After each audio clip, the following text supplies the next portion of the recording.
Yeah, we got to be on our best behavior now. What's going on, everybody? Welcome to the Livewell here at Fish, North Georgia. This Thursday night, we are so glad that you guys are joining us. And again, if you're watching and you're on YouTube, give us a thumbs up. Hit that like and subscribe button. Click the notification bell. Tony, am I missing anything that all the cool kids do? Yeah, I think you're good. All right, follow us on all that social media and everything right there. Guys, we got a great show. A great show for you tonight. I'm in a much better mood than I was at lunchtime today. Ooh. So yeah, it was a little rough, but hey, we got Kevin Underwood with Lipsticker Fishing in the house right there in all his glory. We're going to be talking big baits for big bass, and by that, crankbaits, big spoons, big old stinky worms. Yeah. When I say, listen, guys, I ain't been able to smell since 2019, and I got a whiff of these worms. So, going to be a great show for you guys. Hey, bring your questions and your comments. If you want to learn something, you want Kevin to answer your question, you got to be willing to ask it. So let's make sure you guys do that. Now let's take care of our sponsors. First, I messed up on one thing. We got it coming next week, but the Livewell is brought to you by Digital Sportsman. It's this great new booking app for guides and for consumers.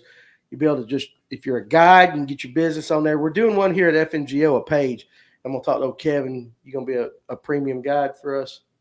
We'll look at it. We'll look at it. So, but that video is going to change at the beginning when Josh gets back next week. So, all right, so we'll do that. Now, right here in front of me, too, you guys have been hearing me talk about Groove Tackle. Check them out at www.groovefishing.com. Now, I can tell you all this stuff. You've seen me. If you watched last Tuesday night, I had the jig box, and I was holding all the jigs upside down. The best thing I can tell you about this is Kevin was looking at them before the show, and he said, I like it. Yeah, I like it. He's eyeballing my groove fishing there. Might disappear. You ain't taking my stuff. Guys, look for them to be coming on real heavy here in the next couple months, and we appreciate them being a part of the Livewell. Got a lot to show you. It's a great company, and you're going to like this, and you're going to want to have them on your boat. And then, of course, Atlanta Safe House. Guys, Kevin, let me just say this. This is how important safes are. Your wife's got a safe for her purses. Remember, we've had that conversation, right? Yes. She likes to protect them. She's got some high-end purses, right? Yes. And what better way to protect them than to have its own safe, correct? That's correct. Everybody needs a safe, whether it's for guns, memorabilia, whatever. Atlanta Safe House is the company for you. Located at 4435 Ackworth Industrial Drive, Northwest Ackworth, Georgia, 30101. You can call them at 678-398-90210. Check them out at atlantasafehouse.com. I think they got over 200 safes on their floor. And the cool thing about it is they can deliver and actually put it in there because them things get heavy. They're real heavy, 600 pounds and up usually. Yeah, so it's legit. So we appreciate Atlanta Safe House for coming on and being a sponsor of the Livewell. And now we'll get to the ones that you're a little bit more familiar with. Sonar Pros, the official sonar installer of the Livewell, 770-530-4505. Trent and the gang down there off Highway 369. Take your sonar to be installed where the pros go. The best in the business. We got them right here in our area. You can take it elsewhere, but you're going to end up taking it to Trent, and he's going to have to fix it. So we appreciate those guys. And then, of course, it's nothing like doing a shout out when like the owner of one company's here, and then you got the guy of the next company right here, Kevin Underwood with Lipsticker Fishing. Hey, I'm telling you, I've had some of the most fun I've had on the water is when I'm out there with Kevin. Book a trip, 678-459-8419, Kevin at lipstickerfishing.com. Check out his Patreon. Patreon.com/lipstickerfishing, so you can see what he's doing live on the water. And the cool thing about you'll hear him talk about stuff tonight, but he'll go a little bit more in depth when you're on the boat with him. So definitely do that. Doing it tomorrow. Got one tomorrow. Yeah, we're gonna do one tomorrow. So join today. Probably later in the day. Okay, so you got time. Later in the day. You got time. Go join. And then we got the best rod sleeve on the market, Evolve Fishing. You can check them out at evolvefishing.com. I'm currently out of stock of them here at Fish North Georgia, but I got another order coming in. It is the best by far on the market. Every rod I got's got them. Kevin, I think you got 20-something of them, right? 22 of them. Tony, you got some? I got a bunch. You got a bunch. I got about 15. Hey, we probably put somebody's kid through college and just what we got right there. So, hey, the cool thing about it with me, because I'm not too careful on a boat, if I knock it off, they float. Yep. They float. They do. So, evolvefishing.com. And, of course, with all these high-priced lures, and Kevin's got a few of them in the box he's going to show you tonight. Hey, you need the best plug knocker on the market if you throw them like I do, because I know I'll get them hung up, and that is a Money Saver Lure Retriever. Shoots through the water like a mini torpedo. It will. 99.9% guarantee. Hey, I left that little room. There you go. I left a little room to get your lure back. We got those here in stock at Fish North Georgia. You can go to fngo.com and check them out as well. If you're on Lake Allatoona, you want to fish with a legend, Bill Payne's Guide Service, 706-280-2305. Allatoona, seasonal smallmouth trips. He will go to other lakes if you talk to him really, really nice and tell him you heard about him at Fish North Georgia. Might even get him over here on Lanier every once in a while. He also does electronic trips. And I should have said that too about Kevin because I had a customer come in. Did that fella call you? I think so. Yeah, a guy called me up. Somebody, He goes, I've got like 3 or 4 different phone calls, so I asked. yeah, so he does. So. They all do. All these guys do. They'll help you set up your electronics. And they use them every day. Bill Payne is one of the best I've ever seen. And they'll set them up the right way. Get on your boat, go out. Kevin and Brooks, the next guy, they'll all do it. So I get a lot of questions about electronics. How do I set them up? I'm like, I'm not the guy that you want to talk to. Talk to one of these guys right there. So we appreciate Mr. Payne for his service here and everything to the Livewell. And of course, we got the young gun Brooks Anderson Fishing. Check out his YouTube. Now, currently, he's up in New York this week. He's fishing the opens up there. Any idea how he's doing? I haven't checked a chance to look at anything. One of my favorite guys in the entire business. He's absolutely fantastic with young up-and-coming anglers, helping them to get their career trajectory started. So check him out at brooksandersonfishing.com. And then we got Robert Blesky. If you're in Tennessee, big league charters. He does Tellico, Fort Loudon, Watts Bar, Chickamauga. He also fishes the NPFL. Really cool dude. Found out today that he used to be a masseuse. Oh, really? Oh, there's a story behind that. On the lunch break, if you'd listen to the lunch break today, today, to go back and listen to that one. It had to do with old people. Oh. So Rob's rubbed some old people before. I can see that. Yeah, I can see that too. That's my wife's line of work. She's a masseuse. She's a massage therapist. Massage therapist. Is that what I have? She just got her own business with that. That's awesome. Yeah, that's awesome. So Rob used to do that, but now he fishes for a living. Check him out at www.robertblesky.com. All right, now who we got next? Fishers of Hope, our buddies, Tony Watkins and the gang up there on Lake Notley. Their mission is to glorify God, be servants of his word, and bring those in need to peace and hope that only he can bring. This ministry helps others by hosting benefit fishing tournaments. Follow them on Facebook. I think they just started them a YouTube page as well. They did. Yep. And if you want to contact them, if you don't do it through Facebook, you can email them at fishersofhopeministry@gmail.com. And then behind me, right there, Turner Tire here in Jasper, Georgia. Just took a time. What are you laughing at, Tony? Because we've all missed it, and this is the first time it's been caught. So. I caught it, yeah. I reminded you did remind because you're here. Because I'm here tonight. Because you're here tonight.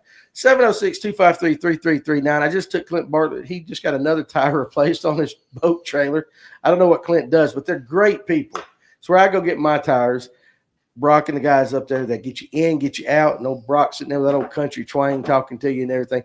It makes you feel like one of the family when you take your car up there. So great people. And if you want to advertise your business company, whatever it may be, right here, reach out to me, Danny at fngo.com, and let's see what we can do to help grow your business and put you in some of the best in front of some of the best eyeballs out there. We have like Randy Blockett's video today was talking about people. He got mad. People saying like all his followers are cult-like. Well, I think we got cult-like followers here. If they may not want to admit it, but we definitely do. We got a cult. Yeah. What's the name of our cult? We got to come up with a cult name. Kevin, think about that too. I'll do it. Because you think about things like that. So anyway, guys, all right. It's hot. But you still got to get on the water. Oh, we got to look at all them people in the comment section. What's going on, everybody? So it's really, really hot. You can do your standard ways of fishing, but every once in a while we like to hear some new different techniques. And so we got Kevin on because Kevin has been throwing some really big baits. He actually fished with Mike Buca today on Lake Lanier. Yep. And showed him a little bit of the offshore game. Yeah, we kind of collaborated and kind of, we went and threw some shad, some of his trick shads up the rivers. And then we went out and we did some offshore stuff with some stuff that I use out there. Some of your stuff. Yeah. And by the way, guys, if you want some of Kevin's worms, you want to see them in person, I got them here at Fish North Georgia and his flukes. You can come by and check them out. Really, honestly, as soon as somebody sees them, they buy them. Yep. We need some more now. Yeah, actually, we need some more now. I placed an order of flukes. Kevin asked me, "You need more worms?" I went, "I think I'm okay." And then he got here this afternoon. I went, "Well, Kevin, you got to get me some more worms." But anyway, glad all you guys could join us tonight. Danny is still alive. His wife hasn't killed him yet. The night is still young. You haven't been home. She ain't seen that video either. My wife had some oral surgery done this morning, so she's a little under the meds, and I made a video that she's probably not going to appreciate when we get home. But anyway, so yeah, I'm still alive. So we're going to start talking off, talking. What you want to jump into first? You want to jump into crankbaits? The topic is really crankbaits, jigs, not jigs, spoons, and big worms. And we can go in any of those orders. And of course, guys, in the comment section, Brooks finished 65th, Tim White. Okay. Hey, he's up there doing it, living the dream. Dylan Akins went up there too. Yeah. I don't think that starts to the 31st, does it? No, it's this weekend. It opens. Mr. Hancock, Tim Hancock, says he's staying up past his bedtime just because it's you, Kevin. Oh, I ain't heard from Tim in a while. He's still kicking. Good this afternoon. Yeah, it's good to see you, Mr. Tim Hancock. He's still kicking. So anyway, what do you want? Tim would have had a blast doing what we did today. Oh, would he? Why is that? He probably would have. He'd have probably been all over that. We were way up the river. We took my boat up there as far as you can take a bass boat up the rivers. I mean, dude, we were up there. Off of Lake Lanier. Yes. It doesn't look like Lake Lanier up there where we were at. It looks no, like it don't. It's like totally different. That's where it looks like up there. I think Tim would have enjoyed that. We got in a little rat hole, and I'm not going to tell y'all where it's at, but there's an interesting place that you can go to on the Lanier that's it's different, and it's not up the rivers. It's a creek system that runs into the lake, and it's different. Everybody's gonna be pulling out their map trying to figure out. They already are. Pull out that paper map. maps are going. Oh, there. Yeah. And I can tell you right now, we crushed willow trees to get in there. Like, there ain't nobody been in there. Oh, really? Really? Well, how'd you find that place? Is just something you knew from the past? Just know where it's at. I just know. Like that. I just know, man. Know where it's at. He pulled out his Matthew McConaughey right there. Yeah. Just know where it's at. Tim Hancock says he loves fishing the junk. Yeah. Oh, yeah. There was plenty of junk. How was the fishing? We, fishing up there where we fished at is, to me, is more of an investment of time to get a big bite.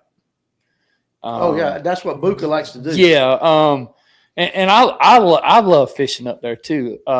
It's not really something that I feel good about taking clients to do because we may be up there for half the day with big old goose egg. Right. And like I said, it's not something that you're going to go up there and, just wail on them. Oh, there's a 5-pounder. There's another one. There's another one. Hey, we had 3 really nice fish, probably 4 to 5 pound largemouths that we visually seen following our baits. But I had one of them that bit. I leaned on it. It shook it loose. That was the only one that was really had a hook in it, And I'm not even going to say it had a hook in it. It just loaded the rod, pulled off immediately. The other 2 were just kind of following behind the baits, and we're trying to, sit there and get them to bite it, they just follow those baits back, know. But there'll be a time when you throw up there after however many hours you have invested in fishing that kind of stuff. You throw up there and you just see, woof, big old mouth just swallow something, and it's like, holy crap! There's what I was looking for. There's Becky. Yeah, exactly. And now I will say this: not long after we started, once we got up there and found the right water temps, Buka had a freaking bowl that was like, I forgot about that. Yeah, he had a bowl, dude, that was big. Let me ask you this. I don't know. It may have been a striper, but if it wasn't a striper, it was a big old largie. I mean, one of them giants, dude. Yes. He likes to work his baits really, really fast. Is that what you guys were doing? You were speeding them? Yeah. Okay, I just was curious. Chopping them. Chop. Yeah, I was just curious if Buka had changed it up, it been on Lanier and all that. Because I know if he's on a river, I think it's 152 mile an hour coming through the water. Yeah, well, and the thing about fishing the stuff in the river like that too, we were up there where we had a little bit of current coming, and the closer we got to the shoals, the more current we had coming. So a lot of times you would make a cast, your bait, you have to like work it, stop, let it float down, work it, let it float down, and kind of work it in between stuff. Yeah. But yeah, I have a lot of fun fishing that way. It's not something that I do a lot of because I'm always down on the south end of the lake. It's a good change of pace for you. I love going up there and doing that, Let's see, it was, what was it, a couple of years ago, Kelly did some work on my boat. He come out and he changed, what did he change? I think he changed alternator on the old motor. And, I had been up one of the rivers and, I probably had maybe 6 hours of fishing time up there, collectively over like a couple of weeks. When the lake gets warm, it gets 85, 90 degrees. Well, the rivers are still cool, and a lot of times the fish will regulate their temps by going up there and getting in that cool river water. They like that cold water. So I was going up there and throwing around, and then it happened. Boom, 7.5 pounder, big old largie up there. Yeah, and I mean that's what you're looking for. Lanier, if you catch a 7 or 8 pound largemouth, that's a giant for Lanier. You've done something. Yeah, that's a giant for Lanier. We see a lot of 4s, a lot of 5s. But when you start to get into that 7 range, that's big for Lanier. And I'm sure, hey, I know people's caught them bigger than that. I think my biggest largemouth out of Lanier has been, 8 and some change. That's my biggest ones that I've ever caught out of Lanier. Yeah. And we don't talk about largemouth on Lanier near enough. Well, I mean, it is what it is with the spots. Yeah. But I mean, they're, a lot of them, they blend in with the spots. A lot of times the spots will eat before the largemouth will because the largemouth, they are a little bit lazier than a spot. So a lot of times a spot gets it before the largemouth does, but they're all nomadic herring eaters. I mean, they're just wander around eating bait. That's what they do. I like that. Open water. Great lifestyle. Steve Sturgeon. This sounds like something you talked about, Kevin. I've been reeling a silver minnow fast enough for it to skip across the surface and been getting huge, aggressive strikes. Huh. Ain't that something you did down in Florida? And we always worked it slow. But you were talking, didn't you say something? There was a spoon that you worked? That was a weed wing. Oh, okay. I knew there was some type of spoon or something that you did. It's like a spoon with a little tiny prop in the front of it. Gotcha. Okay, that makes sense. But are you doing that currently, Stephen? And is this up in Illinois? Because I believe that's where this fella's from. So that makes sense. All right. So you went out with Buka. Y'all went up north throwing his baits, went back down south throwing your baits and all that. I want to talk more about down south where, I have fished with you at. And, when I talked to you about coming on, you said that let's talk big crankbaits, big spoons, big worms. Let's start off with the crankbaits. Because of all three of those you talked about, even though the first time I ever threw a spoon was with you a couple of weeks ago. That was the first time you threw a spoon? That size? Hell, the spoon was as big as me. I mean, it was like a shovel. Kevin's mic doesn't seem like it's on, so you got to scoot your ass up. My Get up mic there. Make love the to other the mic. Kevin. Yeah, make love to the mic, Kevin. I don't want to see that again. Okay. Which mic? Is it? No, Underwood's it's good. Kevin's. Underwood's good. Kevin sounds a little quiet, but Okay, all right. Okay, so I am a little quiet. Hey, you are quiet. bring it from down here. Bring it yeah. from the gut. That's what Bring you it got to from do. down deep. There you go. So but even though that was the first time, a lot of people talk crankbaits with me when they come in the shop and everything, and I always go to the old reliable Spro rock crawler because that's the only crankbait I've got confidence in. And I'm not throwing it deep. You're talking about throwing some super deep crankbaits this time of year. The Spro rock crawler is a 12 to 15 foot crankbait, And that's where I'm at. So here's what happens in the summertime. Your wintertime cranking, they like the tight wobbles, cranking square bills is a wide wobble. That, you know, if I was going to crank shallow, I'd crank a big square bill right now. But, you know, with our fish moving out deep and getting out on these deep humps, you know, you've got your thermocline setting up on the lake. And it's, you know, up around Laurel Park. It was about 25 to 30 foot today. So guess what? If you got a thermocline 25 to 30 foot, your fish ain't going below that. They're going to set up on the end of a point at that 25-ish foot zone. So how do you target them fish? Well, if you've got a deep diving crankbait that'll hit 25 foot, then guess what? You've got something that'll play. Now, is this something that you can do all day, every day, and just sit out there and throw a crankbait all day? And hey, this guy, he said we could catch him on it. Hey, the crankbait bite is not something that happens all the time. It's something that you really have to be paying attention to your fish and really watching your fish to see when they start to pick up and get really, really active. And it could be a major moon phase. It could be they start pulling water at the dam. They start generating water.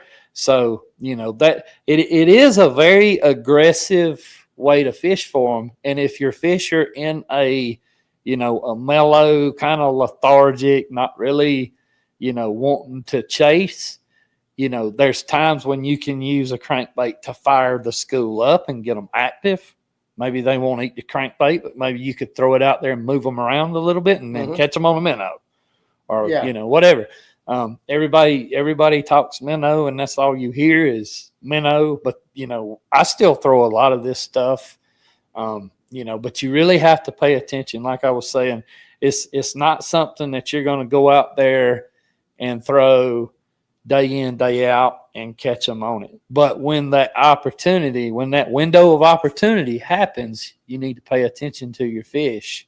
Hey, they're starting to get really active. They're starting to chase. You know, that's when you want to pick this stuff up and throw this big stuff. Yeah. When you were out with me, you know, we were kind of working that flutter spoon. Yeah. And you seen me do something with the spoon. They were interested in the spoon, but they wasn't really, really like chasing it when I worked it really, really hard. So I put it on the bottom. Oh, yeah. And just kind of flipped it over. I said, let's see if they'll eat it this way. Yeah. And then as soon as I flipped it over like 2 or 3 times, and then it went boom. Yep. And I mean, he popped it. It was the damnedest thing I've ever seen. Because he said, because we're looking at timber, we're looking at fish, and he goes, I'm going to let it go all the way to the bottom. And first thing that crosses my mind is his ass about to get hung. Yeah. He's about to get hung. Yeah. He's going to get hung. You're going to get hung, all right. You did get hung. And he showed me how to get it out because I did get hung one time. But this is from my perspective since I was on the boat with him. He let that thing go all the way down to the bottom. We're watching it. He does have forward-facing sonar, so we're watching the fish go down with it, the way they're reacting it. But when you got it to the bottom, and again, guys, we're not talking about a 3-inch flutter spoon. All right. We're talking about, he's got it right here with him. This is one of them big old nickels. I mean, that right there. Big boy. Dinner plate. Big boys. Yeah, I mean. Watch the stinger hook. The stinger hook. Yeah, I got it right there. So here's my got hand. a chunk of meat on it. Yes. Yeah. So you can kind of see. All right, he's throwing a big old spoon, but he lets it go all the way down to the bottom, and then he would take his rod and he would pop it a little bit. And so what he's doing is that spoon's laid on the bottom like that, and all he's doing is he's making that spoon go over like this, flop it, go over back like that, to kind of mimic a dying shad or a fish struggling on the bottom. Yeah, one they done hit up there schooling. Maybe one they hit or something that's come down the bottom. And then I can't remember when they got right to it and you saw where it looked like right, then you would pop it a little bit. But sometimes they hit it while it was on the bottom. Dude, right? that one I caught with you, he hit it. He like popped it. It was laying on the bottom. Lay it on the bottom. Yep. He hit it on the bottom. And so the story of that is don't be scared to throw down there on the bottom, especially when they're Underwood spoons. I didn't bring none, so if I lost it, I wouldn't have no money, So but those are like $20. Those are about They $20 a they piece. are. You got it. They're about $20. You got that kind of money. I don't. But what was funny was I watched him let it go all the way down to the bottom, and I'm not gonna lie. In my mind, Kevin's telling me what he's going to do. He's telling me why he's going to do it and how they figured it all out. But I'm thinking he's crazy as hell. Because I mean, on your Garmin, there's crap along the bottom. Oh yeah. I mean, I wouldn't even throw the shaky head in some of this stuff. I mean, it looked like you're gonna get hung up, but they did. But it was that little detail. But they were not. The reason you did that was because, like you're saying with the crankbait, they weren't fired up. Mm-hmm. They weren't hitting it when if the fish were at 20 feet and that spoon was at 20 feet, they were not attacking it then. They were not very aggressive with it, working it up in the water column.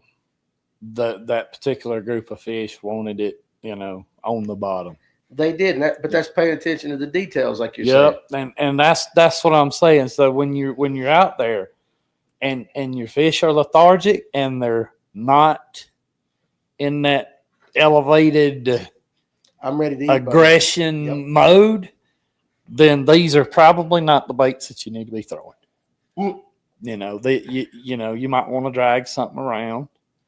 The minnow, underspins, stuff like that, drop shots. But I can tell you, things like that. You remember that one bite I got? I had never thought, and I know we jumped on this. We'll get back to crankbaits, but on this spoon bite, Kevin had an extra one, and when he was up there fishing, I went back and cut my line, and I put one on my rod. And I said, I got you other one. And I went up there, throwed it, and he was telling me how to work it. You remember me, how after I got that bite, just me like, holy Toledo, the way it hit it. Yeah. Because I pulled it up, and I did the flip kind of thing, and it was that Spro, the KGB swim bait rod's what I had. That rod went from, and we're on a boat, guys. We're on a boat to just up here because I did my jerk. Wham!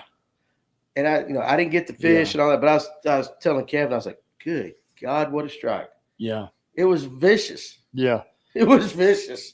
So I had I don't want to say his name. I'll say his first name. Brian. I had a trip with a fellow named Brian about a week and a half ago. And he was trying his dangest to get that spoon bite. And it finally happened. And when it happened, he was kind of sideways on the front of the boat. He hit like I'm wanting to say the fish was like close to 5 pounds. Dude, that spot about yanked his butt off the side of the boat. And we joked about it too. He actually posted on my Facebook post about being jerked off the side of the boat. He couldn't believe it. It was crazy when they hit that stuff like that, and they're really, really aggressive and into that. They hit it really super hard, dude. Yeah. And don't be surprised. Yeah. Don't be surprised. It's another thing Kevin was talking to me about when I was on the boat with him. It's a big old spoon. Don't think a 2-pound spot won't hit it. They try to eat it. They try to eat that thing too. If they can get in their mouth, they're gonna try. Duca was throwing this. All right, listen. Well, Tony's in the perverted mood back there.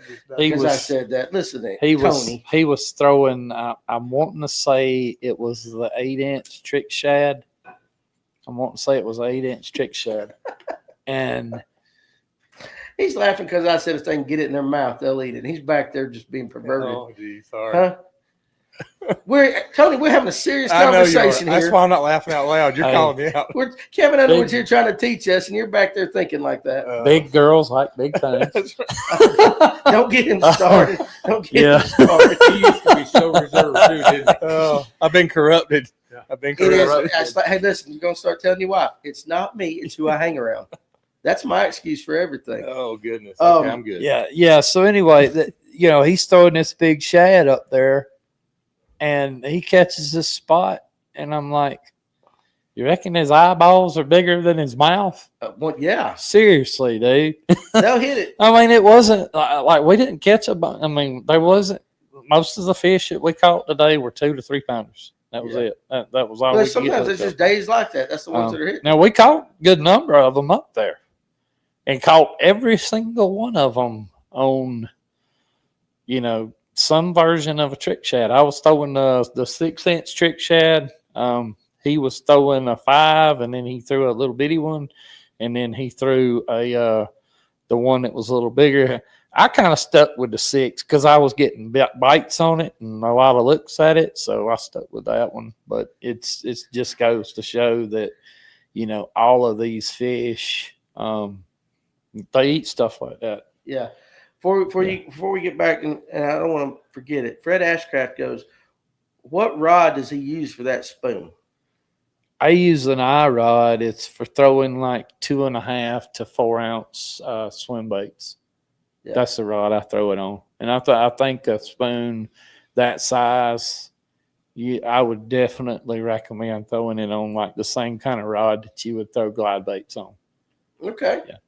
That's good. And we talked about this before. Things like that weighs like, that one right there weighs like 3.5 ounces. Right. Yeah. It's pretty heavy duty. It's a heavy spoon. Yeah. So I had my rod. I had the KGB swim bait rod, and I had straight braid. But I was talking to the guys before you got here. You don't use straight braid on that. You're fluoro all the way on that, right? 25 to 30 pound fluoro. Yeah, that's all I had to throw it on, so that's why I tried it. But yeah, just if somebody was going to ask if you're on straight braid or fluoro, 25 to 30. I like to fish it through a lot of junk, and I'll fish it through timber too. Yeah, you will. If you throw that on braid and your braid gets down there on some of that wood, your braid's going to cause you to get hung up. It's going to cut through the timber, cut through the piece of wood, and it's going to get hung up. Not just on the hooks, but now your line is going to get hung in the timber. That's a good point. Yeah, so you have to kind of use whatever line that you know. Yeah, that makes sense. So Casey Weaver, pull that comment up. Listen, you can't miss Kevin's truck. Kevin definitely knows how to advertise. Saw his truck parked at the boat ramp today. Stopped by to wet a line between work meetings and all that. So you ain't gonna miss that lip sticker truck. Not at all. No, you can see, like, you can be a mile away and it's glowing at the boat ramp. I'm like, Kevin must be fishing here and that. But it's good. Do you throw the spoon, or are you doing it? Steven Sturgeon goes, do you throw the spoon or are you vertically jigging? Both. He does both, and I saw that with my own eyes. Sometimes he would drop. If they were right under the boat, he'd drop. But lots of times you were pitching it out. If you saw him at 30 feet, you're out there at 30 feet or whatever. You wasn't bomb-ass casting it in, would be. You were more targeting kind of certain things. But you ever just bomb-ass cast it? Sometimes. That's what we used to do with them. Yeah. So I kind of learned to fish that fishing with Daddy, and Daddy liked to striper fish. So we'd go out there and we'd power reel these things. Yeah, that's what you told me. We'd power reel these things up through the daggum, like, just skulls of stripers. Hey, what there's something we weren't supposed to talk about that? You would be. It ain't this, is it? No. Oh, all of a sudden in my mind, remember there was something we weren't going to talk about tonight.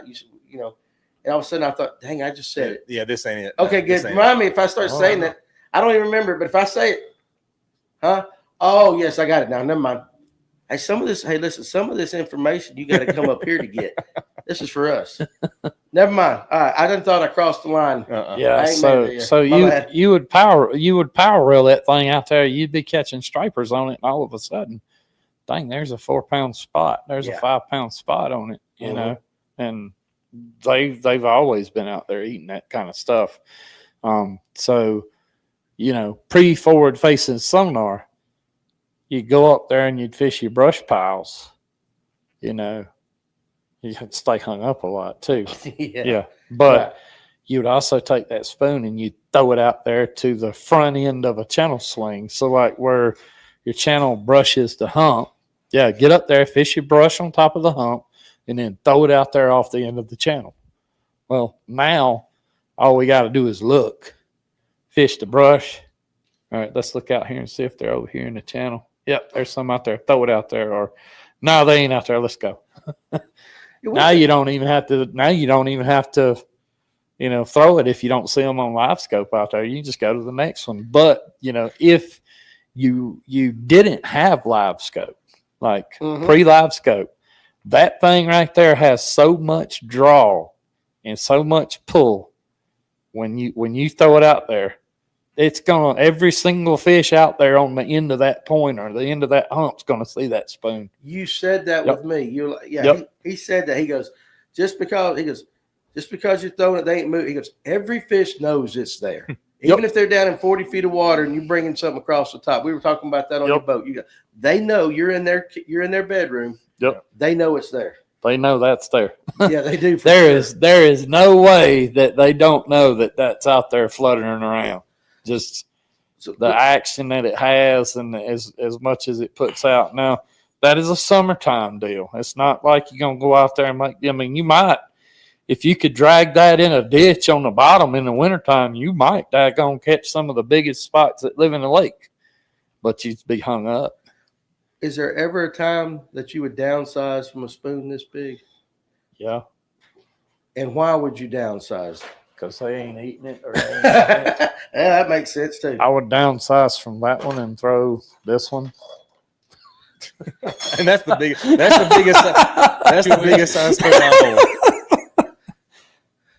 That's the biggest size spoon I own, I think, and he just downsized. I mean, damn. Ain't that much? There's about. I don't downsize much. It is a little bit smaller, narrower, but not much. I mean, so you're still. What I'm saying is, you're not throwing no 3-inch spoons out there this time of year. I'm not. I don't really downsize much. If I'm throwing, if you see me throwing a little itty bitty spoon, dude, I done had a bad day. Yeah, I've done had a horrible day. I got you. Somebody wanted to know.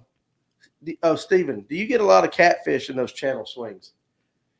And you were showing me the channel swings that Somebody's day. Probably asking a question here because of that one I caught up there at Hartwell that was that big giant. You did? Yeah. Yeah, we were great. I'm not sure if that's why he's asking that question. He's in Illinois. He's in Illinois. Oh, okay. Okay. So you do get a lot of catfish above, like all the trash fish are up in the water column now with your thermocline. All of the fish are above that.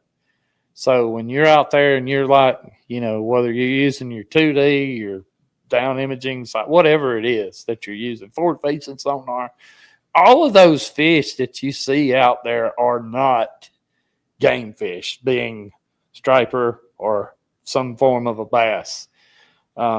They could be catfish roaming around out there above the thermocline. They could be a gar. They could be a carp. It could be a lot of different stuff out there roaming around right now with the way that our lake is set up.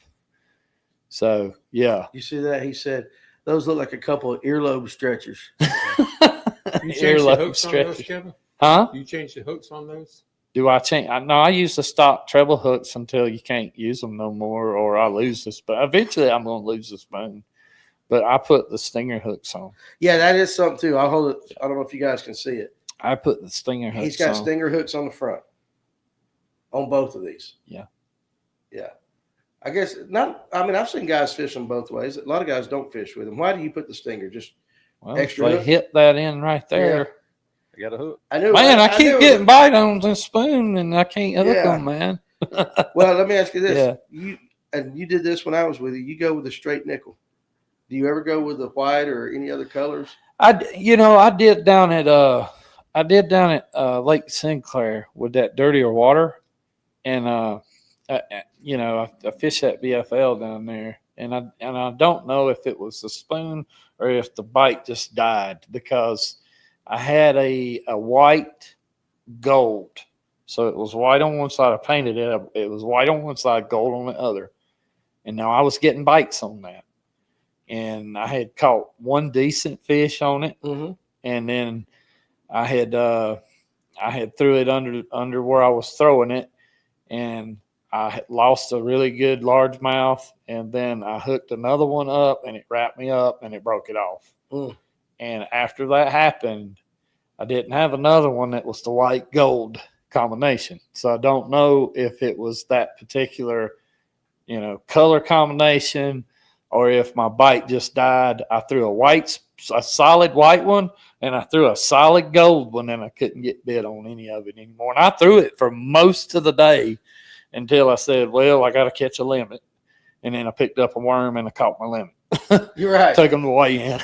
Yeah. But ain't that weird? Yeah. And I don't know because you had both colors basically in one spoon, but they wouldn't hit it solid. But when it would flash, it's flashing white gold, white gold, white gold, white gold. We do that with spinnerbaits sometimes too. We'll paint like the outside blade, leave the concave side silver and then paint the outside white.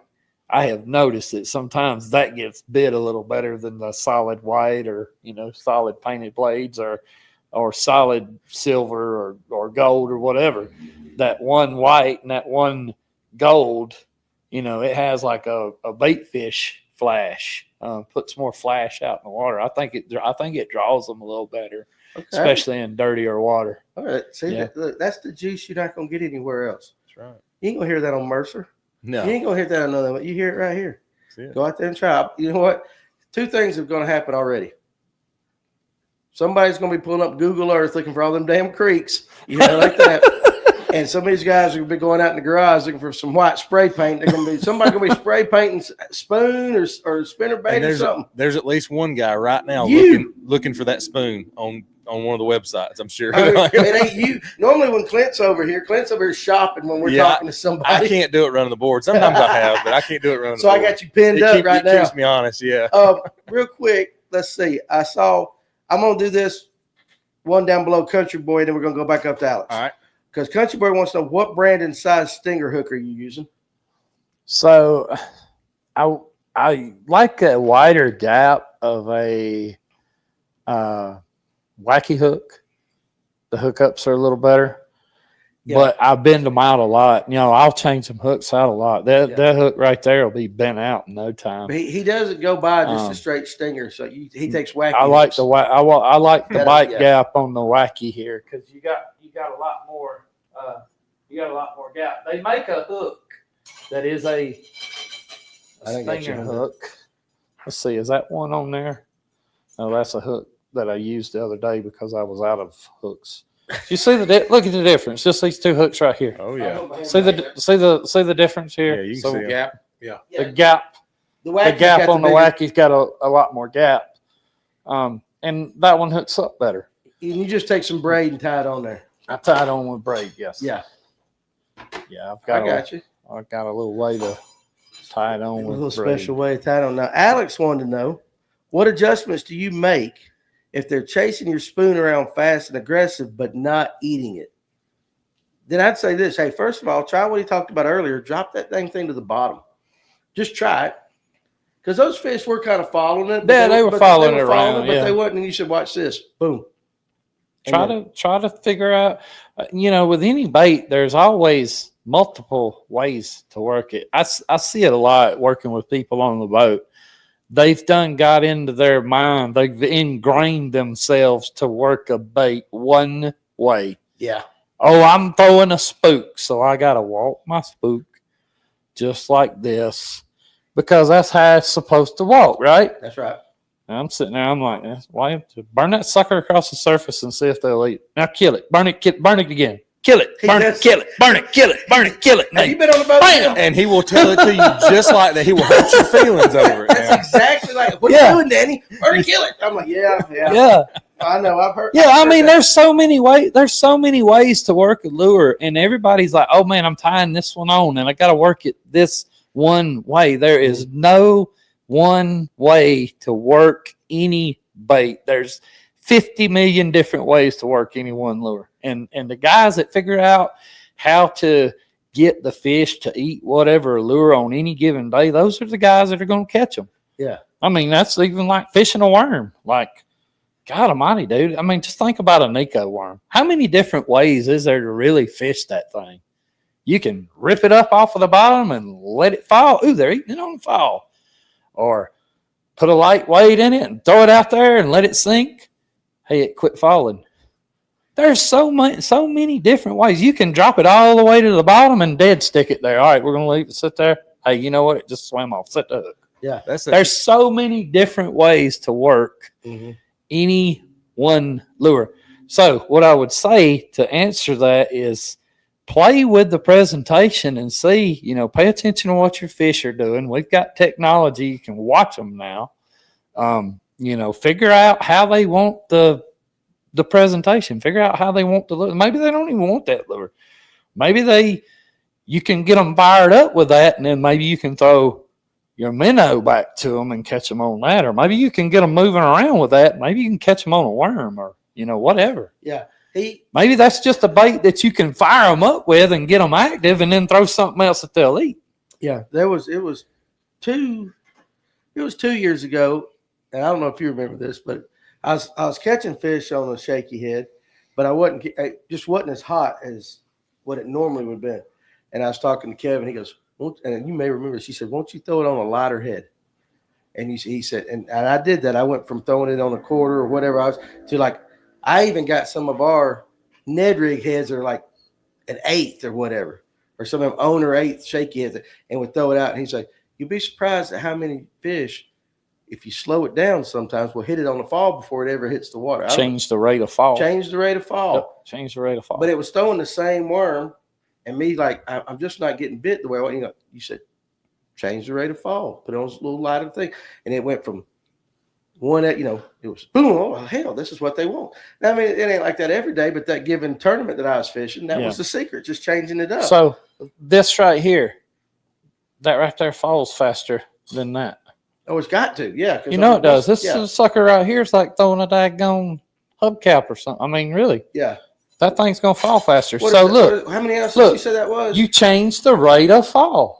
With that, just by tying on that smaller swim. Yeah, I got you like that. Yeah.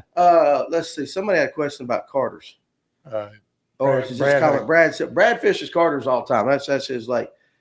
Carter's has been extremely tough in the evenings lately. Any suggestions for right before and right after dark? Believe it or not, I actually think I saw a little bit of a thermocline yesterday on Carter's, which that would be a story in and of itself. Well, they pull that lake back and forth, don't they? A lot, yeah. Yeah. So it really doesn't, and it's not as big. It's only like 3,000 acres, so they don't really have time for it to set up like the true hardcore thermocline. Right. But how'd you answer that question? Any suggestions for right before dark and then right after dark? Is there I don't know that much about Carter's. I know is there a schedule when they pull water? Can you find out when they're going? I'm sure you can. If you can find out when they're going to pull, I'd throw baits like that right there while that water's moving. But you can catch fish on these things after dark. Big flutter spoon after dark. Okay. Throw it on structure and cover. Let's talk about that, because if we were going to, if 100 guys were going to Lake Lanier right now, fishing at night, I would say 70 of them are going to be throwing a big Colorado spinnerbait. Then you're going to have the other 90-something% are going to be throwing. I knew you were going to do that. They're going to be throwing. They're going to be throwing a big crankbait. But very few guys throw anything other than. And you pulled up the worm. You like the worm. Would that be something he could try at Carter's?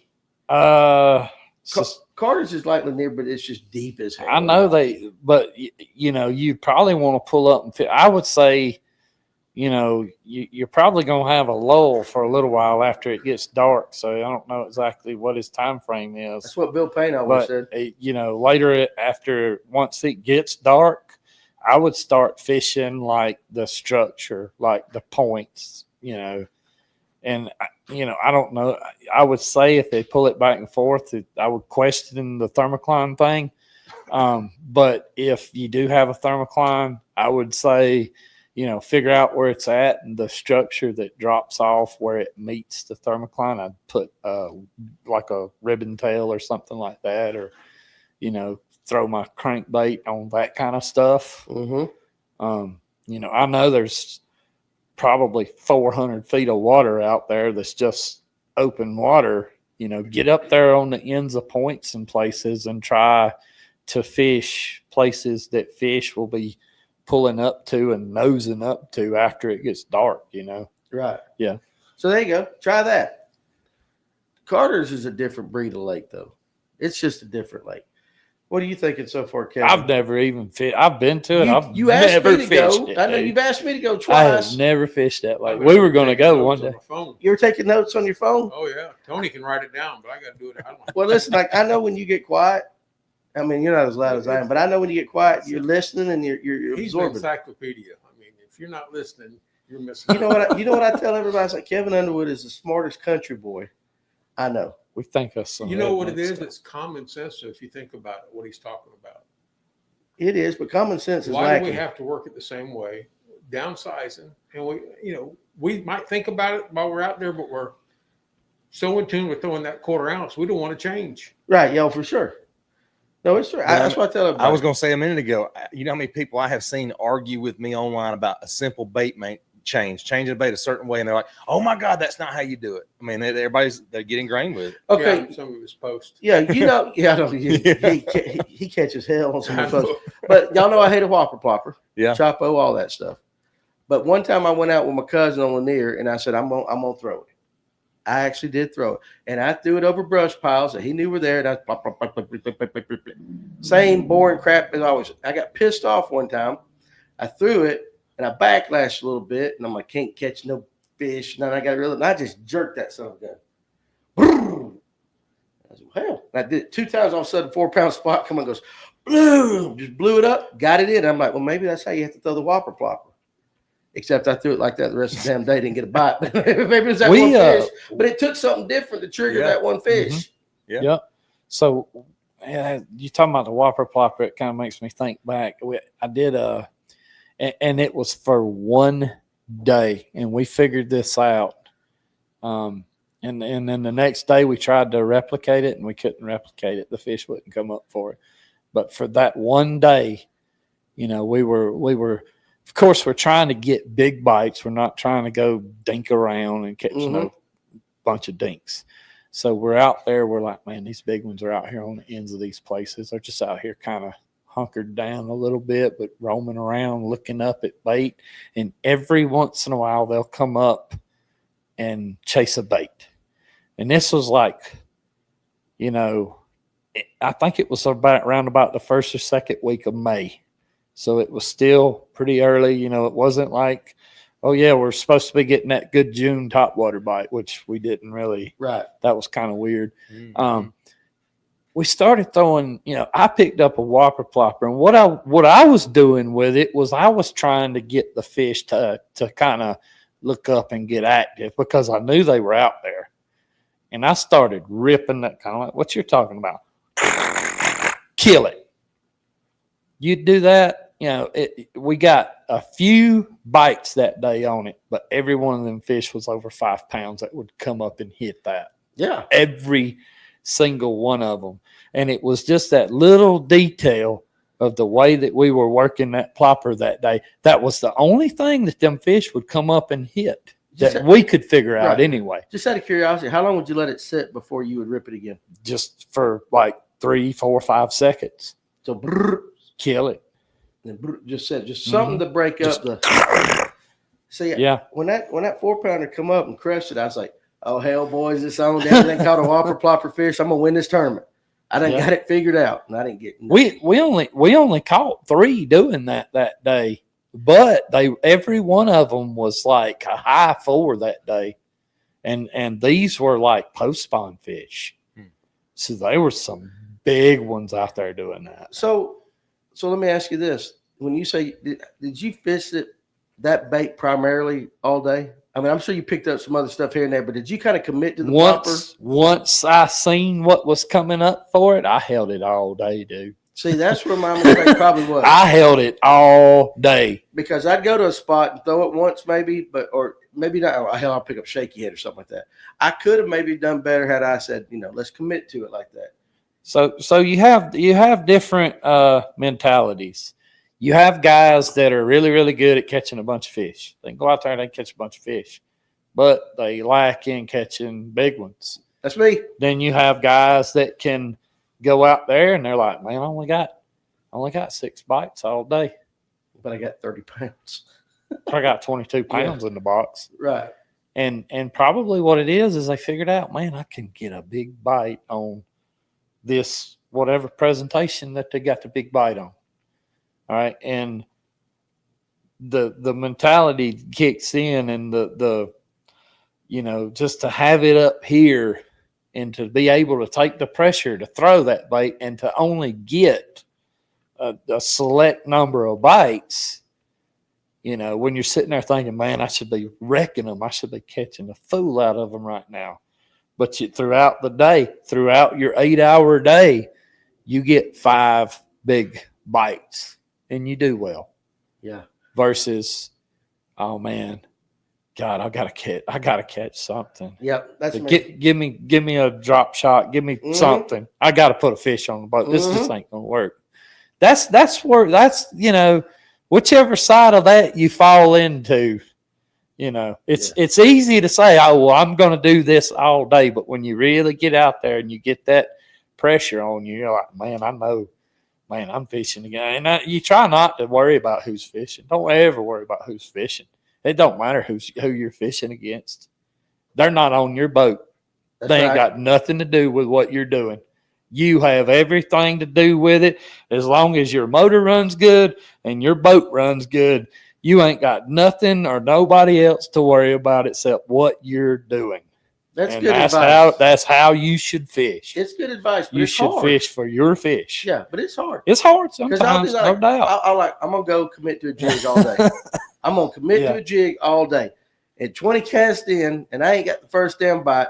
I got that wacky worm or I got that shaky head on, and I'm throwing out that because I know I'm going to get bit. But I also know that if I would commit to it, jig bite's going to be on average generally bigger fish than shaky head. But I have that problem that what he just described. But you know, I got to catch a fish. You played softball, coached football. It's all about practice and repetition. That's all it's about. And if you can ever break like the cycle, you're just practicing all you're doing at that point. You're practicing catch fish on that particular lure. Yeah, but it sounds easier than it is. I suck at it. So Stephen wants to know, do you ever try any thump gel on your spoons? He ain't into that. I didn't see you put any on over there. No, I ain't putting no thump gel on there. Do you believe in thump gel? You can say no if you don't. So if it is a sight presentation that fish are going to be chasing and they're not going to have time to put scent in the water, like burning the bait, I don't think scent I is don't that big a think deal. it has anything to do But if you crawl this dude on the bottom and he's going to soak for a minute, yeah. There you go. Well, you don't need to add nothing. Listen, to that I'm on. This is no lie, guys, and the guys that watch all the time know this. I have not been able to smell since 2019, first round of COVID. This shit stinks. I can smell garlic. You ain't got to smell that one. It walks up in there and punches you. I mean, look how greasy my fingers are right That here. joker is shining on the you screen. can see it shining in the light. That joker is shining on the screen. I mean, God. I mean, that is some of the best daggum Italian rolls. This is Olive Garden right here. That's a loaf of bread, garlic bread right there, son. Let's do this. Let's do the question of the night, and then we'll get back and we'll transition over into that nasty ass thing.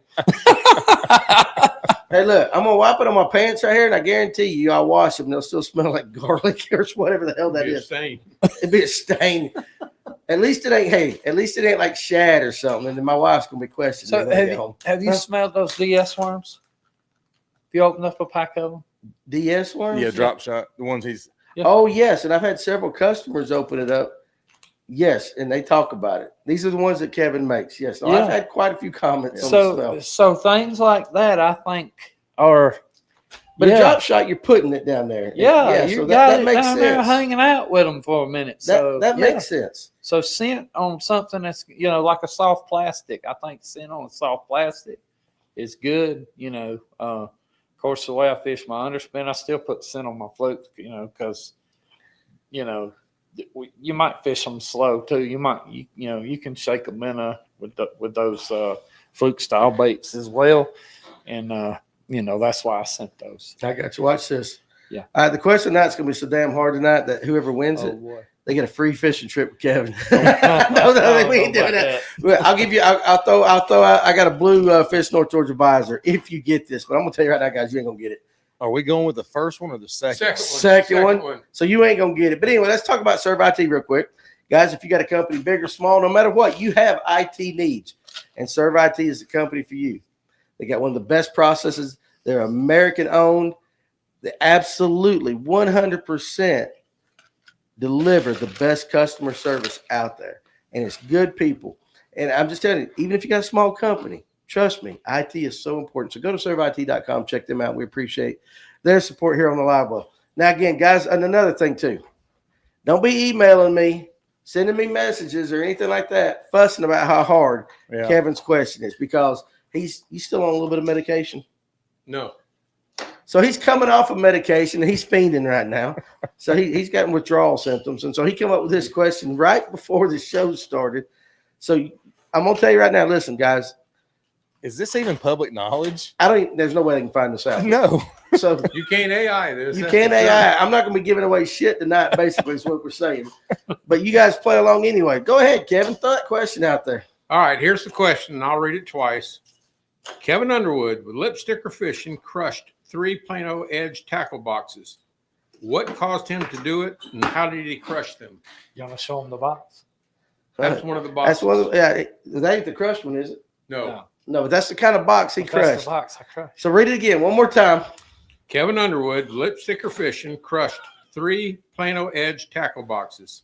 What caused him to do it, and how did he crush them? So the smart answer would be he had Danny on his boat and just got pissed off, threw everything down the ground and ran over it. Well, That ain't it. here's the bad part. I got to look in the comments while they're guessing to see what somebody comes up with it for the rest of the night, because that's what's going to happen. So the best answer will You win. should give them a hint at least. No, I'm not No, Kevin's anti-hint. He ain't. I'm trying to think if I told anybody Hey guys, about did it. you hear about Hulk Hogan? Yep. Yep. Yeah, we Yep. did. Yep. So you had Ozzy, you got Hulk. Some jazz musician died. Yeah, it comes in 3s. Well, and then you had what's his name from the Theo, Cosby yeah. Show. Malcolm Jamal Warner. Yep, What- he right? did. Yeah. And guys, when I get home tonight, you're probably gonna hear about me. That video. Horse bucked him and he fell on him. That's actually a very good answer, That Jason is a Benton. good answer. But that is not. And you guys, y'all keep guessing, you ain't gonna get it. Someone had that worm knuckle deep. Yeah, they did. Oh, Yeah, cranking and yanking there. That's Yeah, good one, cranking yanking. yeah. Guitarist for Golden Earring died too. I forget his name. He fell on him. No, it's got nothing to do with the horse, guys. But that at least lets me know you pay attention to his social Yeah, media, because yeah. Kevin's a cowboy. Yeah. He's a cowboy like that. All right, let's do something real quick. Oh, we got somebody. No. Whoa, yeah. There's 2 answers.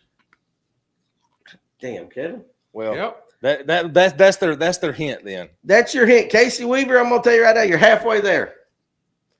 That part of the way. What part of the way? Oh, it ran over them with the boat or truck. Tripped and fell on them while running from his wife. That would be me. But they got to tell why. That's the Yeah, thing. you have That's to- the okay, thing. so- That's the thing. Here's the reason. Okay, here's Was it where? What'd you say? No, where? just why you ran, why they were out of your boat. And Why, what, why don't you just tell them? You just did it again. No, I didn't. Yes, you did. no, I didn't. Did Yes, I? you did. Not even close. No. Yes, you did. Okay, you wanted to know what caused him to run over him. Yeah. Well, they had to be out of his What boat. caused him to do it, and how did he crush them?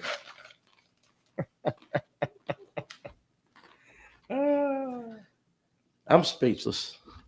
Well, I'm you burned speechless. my butt 2 weeks ago, and I ain't forgot it. He's a damn grudge holder. he's a grudge holder.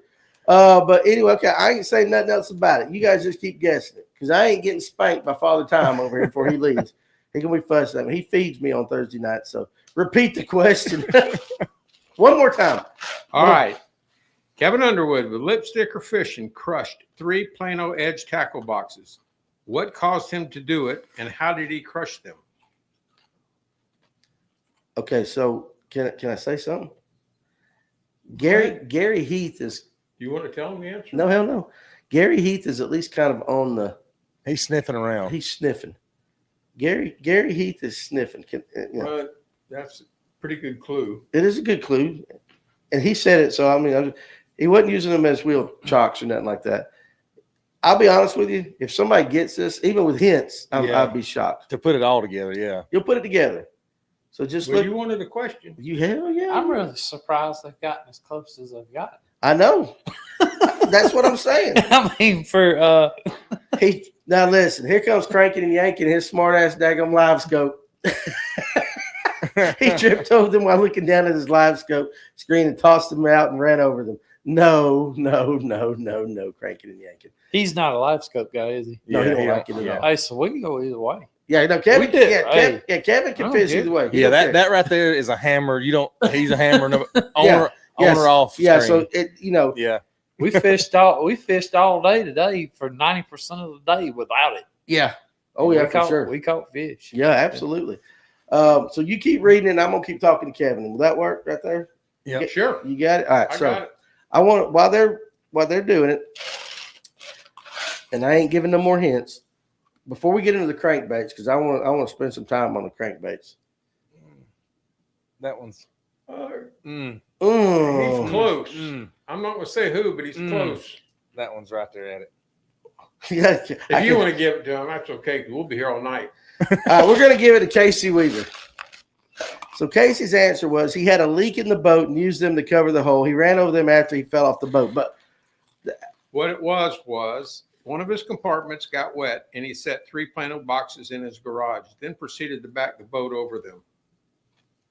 so close enough, because hell, we'd be here all night waiting for that. So close enough. Has Casey Weaver ever won anything before? I don't know. It didn't ring a bell. If you haven't, on Facebook Messenger, Danny Pruitt on Facebook Messenger, send me your address. And now I'm eyeballing these groove boxes. And now he's eyeballing these groove boxes. He is. That is a true story. And that question came about this way. Yep. Never would have got that. No, I haven't, Danny. Okay, so just send me your address, dog, and I'll get a hat out there to you. So Kevin had a question, and then we were looking at these groove tackle boxes, and then Kevin goes, "Well, hell, my thing filled up with water, and I set them outside and then backed the boat up." And all of a sudden, Kevin goes, "That's the question. That's the question." Now I'm like, ain't nobody in hell gonna get that question, because he pulled that question from a conversation that he and I had. He did pull a question from a conversation. 5 minutes before we hit that go live button. I'd say mine's real close. Yeah, listen, we're gonna give it to Casey tonight. I love all you guys. We're gonna give it over to Casey. But yeah, Gary Heath was close. He did close. say somewhere up there backed over it with the boat. Somebody trailer. said backed over with the boat. Yeah. They had that part. It just wasn't the. Pull up that one on the bottom. Now I'm gonna try to say this. Conociendo. I don't know. If that's right, if I'm wrong, I'm sorry. Hi, I'm new in the sport. Some advices for fishing from a kayak on Lanier. Any starting points for this time of year? Here's the best advice I can tell you. Don't get out in the main channel during the summertime. That's the best. It's dangerous out there. That's where all the fish are. Oh, Casey can swing by the shop. Good, swing by. I couldn't win a free trip. Tell him to follow Alex. That's a good one. Yeah. So go on TikTok or Facebook or Instagram. Yep. And is it just Alex Purrs Fishing? I think he changed everything to Alex Purrs now. Alex Purrs. Alex Purrs Fishing. Alex something like Purrs Fishing, because he's one of the local kayak guys that are here on the show with us. Put in at Lula Bridge. You got some fish up there. That's up the water. river. You don't have a thermocline up there either, so them fish are everywhere. Yeah. Set up on cover. And actually, too, Alex is a really cool dude. Yeah, I'll give you a runner-up prize, Gary. We'll come up with something. Yeah, it's Alex Purrs Fishing. Alex on Purrs on Fishing. TikTok. If you reach out to him and tell him Danny sent you that way and tell him he better answer your questions, just do that. But follow him is the best thing, because I'm not a kayak guy. None of the guys in here really are kayak guys, but Alex is. He's the one part of the team up here that does fish from a kayak a lot. Hell, that's all he fishes, right? Pretty much. He's a kayak guy 99.9% of the time anyway. So anyway, what's the next one? Let's see. Okay, now we can talk about the worms real quick. Alex is watching. Go up the river, Lula, Toto, Lumpkin County. Alex, if you could help that fella out there. Lula. Yeah, if you could help that fella out for me, I sure would appreciate it. And John G might not be a bad one, other than he fishes down south. Yeah. But he still can give you some kayak tips for sure. But those are two good guys that will help you out. I promise. They're good people. Big worm at night. Now I noticed you got a big ass ribbon tail. Oh yeah. Scented. We've already determined it's scented. Just putting that Texas rig. So Are you Texas rigging a big worm like that? So one thing in the summertime is more action, right? More action. So, you know, all of these baits kind of put out a lot more action than your regular Cinco or your shaky head straight tail worm, than your frit-sided Berkeley that just vibrates through the water. These baits put a lot of thump and a lot of action out in the water. This ribbon tail right here, you want to get another one out? You sure? Yeah. I'll hold it if you This want is to a gummy worm? Yeah, show it. Here you go. I ain't tasted it because I caught enough flack for the last time I tasted the worm. Whose worm was that I tasted? It was John Aldridge. John Aldridge. And then he took and made a daggum TikTok or something out of it. God. So like that right there. Tell you what color it is. That right there. You with this right here. I mean, that right there is going to put a lot of vibration in the water. Right. Yeah. Which is good for summertime fishing. Wintertime, your straight tail worm, your do nothing presentations. Here you go. You can see now. It's got bent up a little bit in the pack. But that's the worm right there. And that dude right there puts all kind of wag and thump in the water. Puts a lot of vibration. The activity level of the fish in the summertime, metabolism is a lot faster than it is in the wintertime. So that's why we use this kind of stuff. Yeah. But you still have to kind of gauge them. Hey, are they in a really active mode right now, or are they kind of lethargic? Am I going to have to, and this right here will catch a lethargic fish too. He may sit there and look at it for 15 minutes before he picks it up. But, Carolina rig, Texas rig, could put a nail weight in the head of it and skip it under a dock. I do that a lot. So you're just still throwing it in the places you normally would throw a worm. You just making it big. Big and with a little action on it. More action. Bigger worm, more action. Yep. So what kind of rod you throwing that on? I just throw this on, same thing I throw a jig with, like just a regular old Arky jig, same rod. Okay. Medium heavy, fast action, same deal. Probably 7.2, 7.3. Now, when you work it at night, are you working it any differently than you would during the day? Are you being more aggressive with that thing? I would just slow drag this thing at night, man. Okay. Slow, soak it, drag it a foot, soak it, drag it a foot. You could drag it a little bit, maybe give it like a 5 count, and drag it another 3-4 inches, and then give it a 3 count. Drag it, but try to drag it on the high percentage stuff. Try to drag it on. So you're saying don't throw it in the middle of a flat? Well, I mean, like I said, I would use the thermocline to my advantage right now, and make sure that you drag it like right there on the end of points, right there where your fish should be sitting. Yeah. Right there where they should be sitting. You ever throw it on a swing head? Gary Heath wants to know. I don't really throw a swing head. It's just not something I throw. Okay. Not saying that you couldn't. You could. You throw it on a swing head. Okay. So the worm being probably the things we're talking about tonight, that's the most basic. So we're not going to spend a lot of time on that. Yeah, I mean, that's pretty basic. It's a worm. It's all about, you could Carolina rig it, are they eating it right off the bottom, or do they want it up in the water a little bit? You put a piece of, especially at night, you could put as heavy of monofilament as you want to at night. They ain't looking at it. Yeah. Yeah. They're just, Makes sense. Check out a theory on Lanier fish. I don't think they use their lateral lines as much as dirty water fish do. Okay. Well, so we got to mention that. Got a can of worms now. Open up a can of worms. So what he just said was, he does not believe on Lake Lanier, South End fish on Lake Lanier, clear water, that they don't use their lateral lines near as much as they would on a lake like Sinclair, dirty water, or very up the rivers. Yep. And why is that? I don't think they bite as good at night either, because they are so in tune with being sight feeders in that clear water. They see it, they chase it, they eat it. That's what they do with herring. So if you were fishing a night tournament, you're going to spend more time up north in the dirty water? I probably would.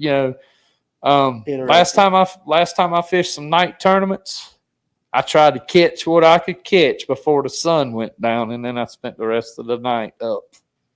So you went to your high percentage locations where you before the sun went down south, and went up, and then went up. So Steve Sturgeon was on that worm right there. You throwing a 5/0 hook? Biggest hook as I can get.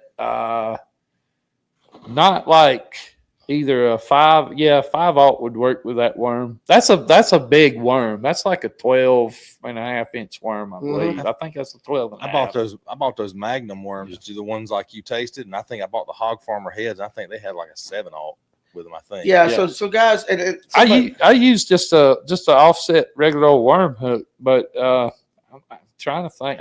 I usually use a 5/0 for that. I think. Mm-hmm. Yeah, it's the biggest hooks that I got downstairs. There you go, Steven, out there 5/0. But yeah, there are a lot of guys, especially there was somebody mentioned like any info on a night bait at Chickamauga. Chickamauga guys use big hooks. It's a big long worm, all right, and it's words that are not said at Danny's house for 500 hours. It's a big. I mean, the piece of plastic is this long, right?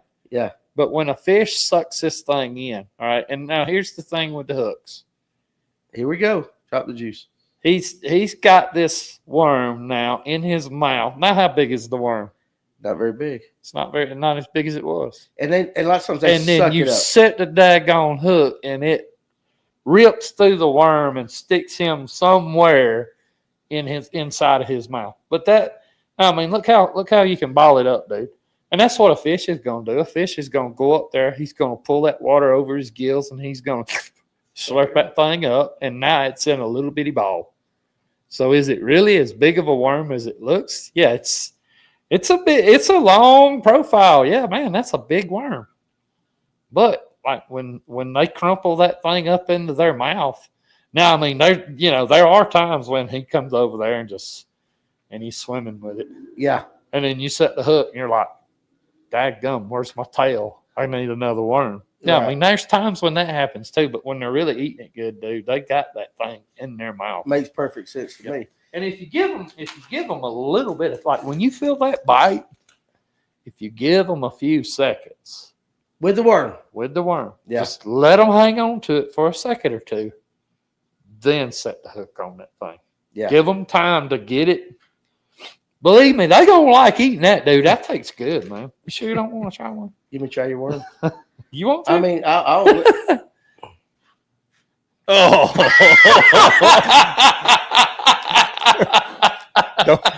Kevin, that's his worm. That's his worm now.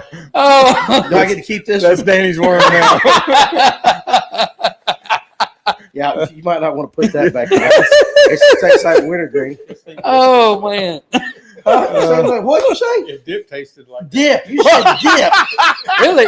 I thought you said something else. And I was like, Kevin. Really? It really probably tasted. DIP. I got you now. Probably tasted more like some oil, didn't it? Yeah, it was more like mineral oil. Mm-hmm. There you go. Yeah, there's more mineral oily. Yeah, so you can rub that on your. Oh my gosh. I'm gonna go home and Amanda's gonna be like, "Did you go out to eat?" Too Chinese. I was eating Kevin's worm. It's not about how it tasted. It's about how you proceeded to do it. I'm just gonna say it like that. Oh, did it look bad? Oh, it looks bad. It looks bad. Was it? I didn't mean for it to look that bad. Hey, listen. Sounds like trying to convince my wife on worm size. It's not. And the comments went dead so far. Yeah, so everybody's like, either they're like, I can't believe he put that worm in his mouth the way he did, because I didn't even realize how I did it. I was just like, all right, yeah. See, again, you're not going to listen. Lee Couch, great show. See, this is the stuff you ain't gonna get on Mercer. Y'all think Mercer's gonna stick somebody's worm in his mouth? Mercer ain't gonna put nobody's worm in his mouth. I am the man of the people. Because you don't. Hey, listen. It's just like checking for COVID. Every one of you guys have done it, and at some point, every one of you picked up a Yamamoto and you stuck it in the mouth of somebody to see if it's really salty. Come on. No, I bite the ends off like. Oh, you're a biter. Yeah. You're a biter, huh? You like to nibble? Yeah. You like to nibble? All right, I got you. Learning a lot here, says John G. Wilson. This show's about to get age restricted. I forgot you were on here. Now listen. Oh man. Listen, Assassin King. You gonna hang with the big boys? You got to get used to this stuff. Just don't let your mama watch it. Zona would. Yeah. Zona would put a worm in his mouth. Yeah. Could you see old Tommy or the rest of some guys that do it? No, heck no. Yeah. Luke Duncan. You think Luke Duncan would do it? Yeah. Mm-hmm. Luke Duncan would do it because he's a man of the people. Yeah. Now, here's the question. Would Randy block it? No. Because he's not a man of the people. No, he's not. He would if it was Canadian.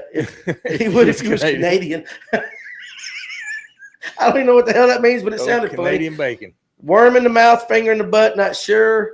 I can watch this anymore. Hey, Cranking and Yanking, you watch long enough, you're going to be going out buying a Garmin. Uh-oh. Yeah, you're going to be buying a Garmin. Where's the herring? Carson Fowler. If somebody would bring us a herring or a shad before the show, I will bite into it. You will too, right? No. Hey, I have access to getting some herring now. I can bring you one. Assassin King. I know Luke Duncan. Me and him went to school together. Well, then he ain't the same kid. I thought that was the kid from up. Okay, good, Assassin. Because listen, there's a young man that got my number somehow, and he's been texting me. He's like 12 or 13. Ooh. So Alex Purrs, I'm not even going to read that comment, but you're right. Yeah. Let's go to Crankbaits real quick. All right, Crankbaits. I don't know. What were we talking about? It was Danny's over here. I know. If it only looked that, Kevin, I wasn't that aggressive. Listen, if it only looked that innocent, it was sensual. Yeah, you did. You had the pinky up and everything, man. It was.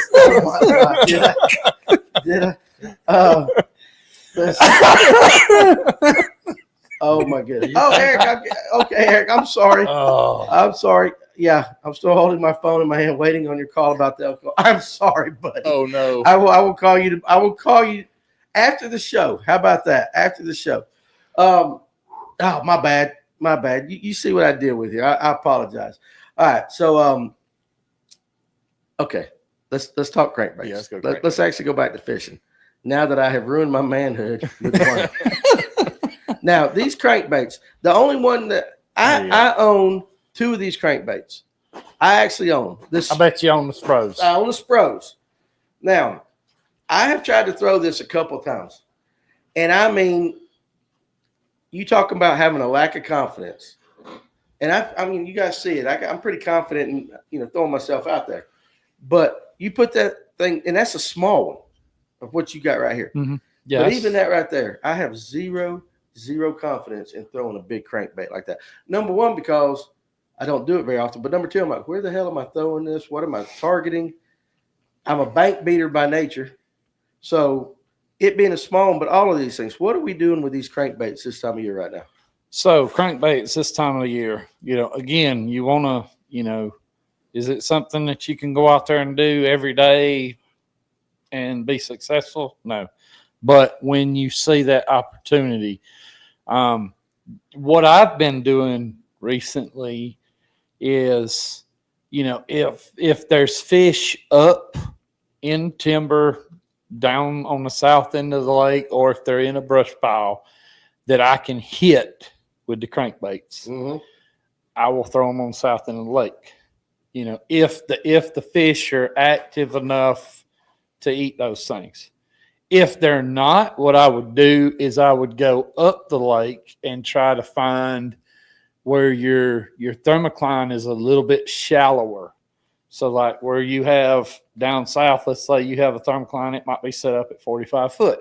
Well, up at Laurel Park, it may be 20 foot, right? Right. So in between Laurel Park and down there where it's 45 foot deep, there's going to be a place on the end of a point where, just say, for example, that Spro crankbait that you just picked up right there will get down 22, 25 feet. There's going to be a group of fish set up on a channel swing point or a channel swing hump somewhere in between those 2 places. Once you get into that zone of where that thermocline will push those fish up that point, and when they want to sit on a piece of cover or sit on the structure, they're going to be right there in range of where that crankbait will run. And that's, where, you can be successful with that. If you might go up there and the fish just chase it back to the boat and run around and you get them active, and then you throw something else and catch them, or you might throw that and catch them.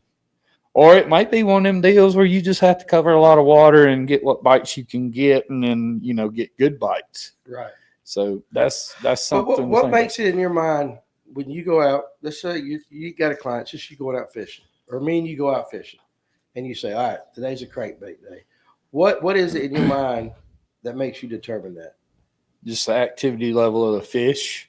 From what you've been experiencing on your trips and stuff. And well, I mean, not just that, but from day to day, it's different. I mean, you can go out there on Lanier one day and you can wreck them on a chug bug, and then the very next day they won't bite the thing.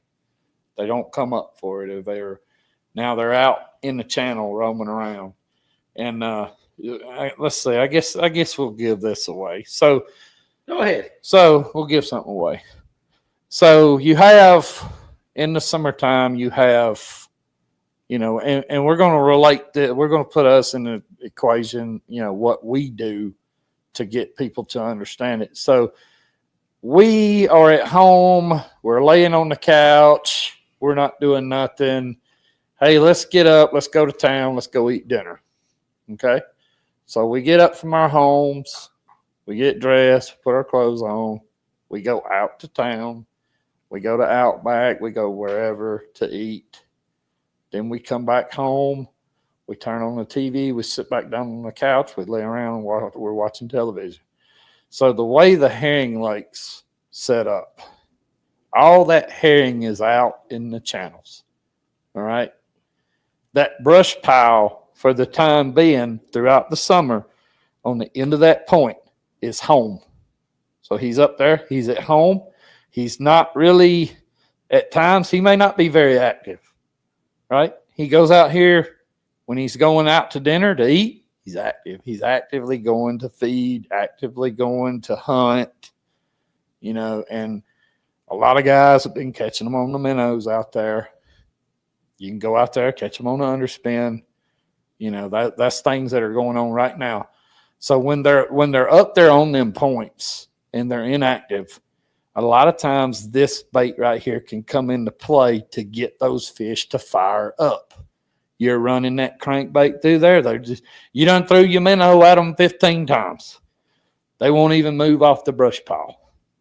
You pull that dude out of the box, run that thing down through there. You're burning that crankbait, winding it as fast as you can wind it.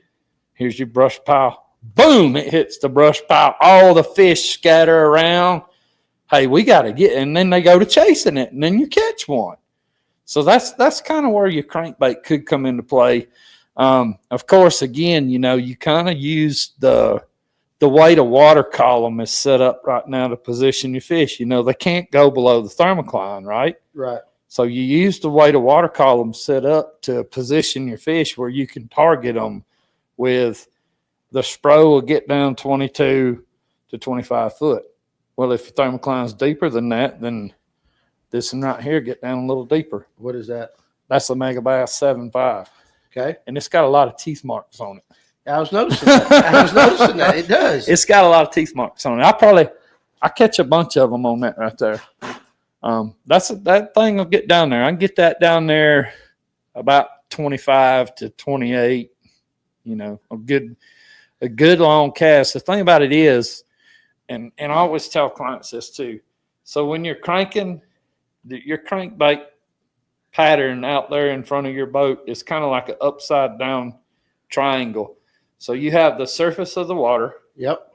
You have the diving depth.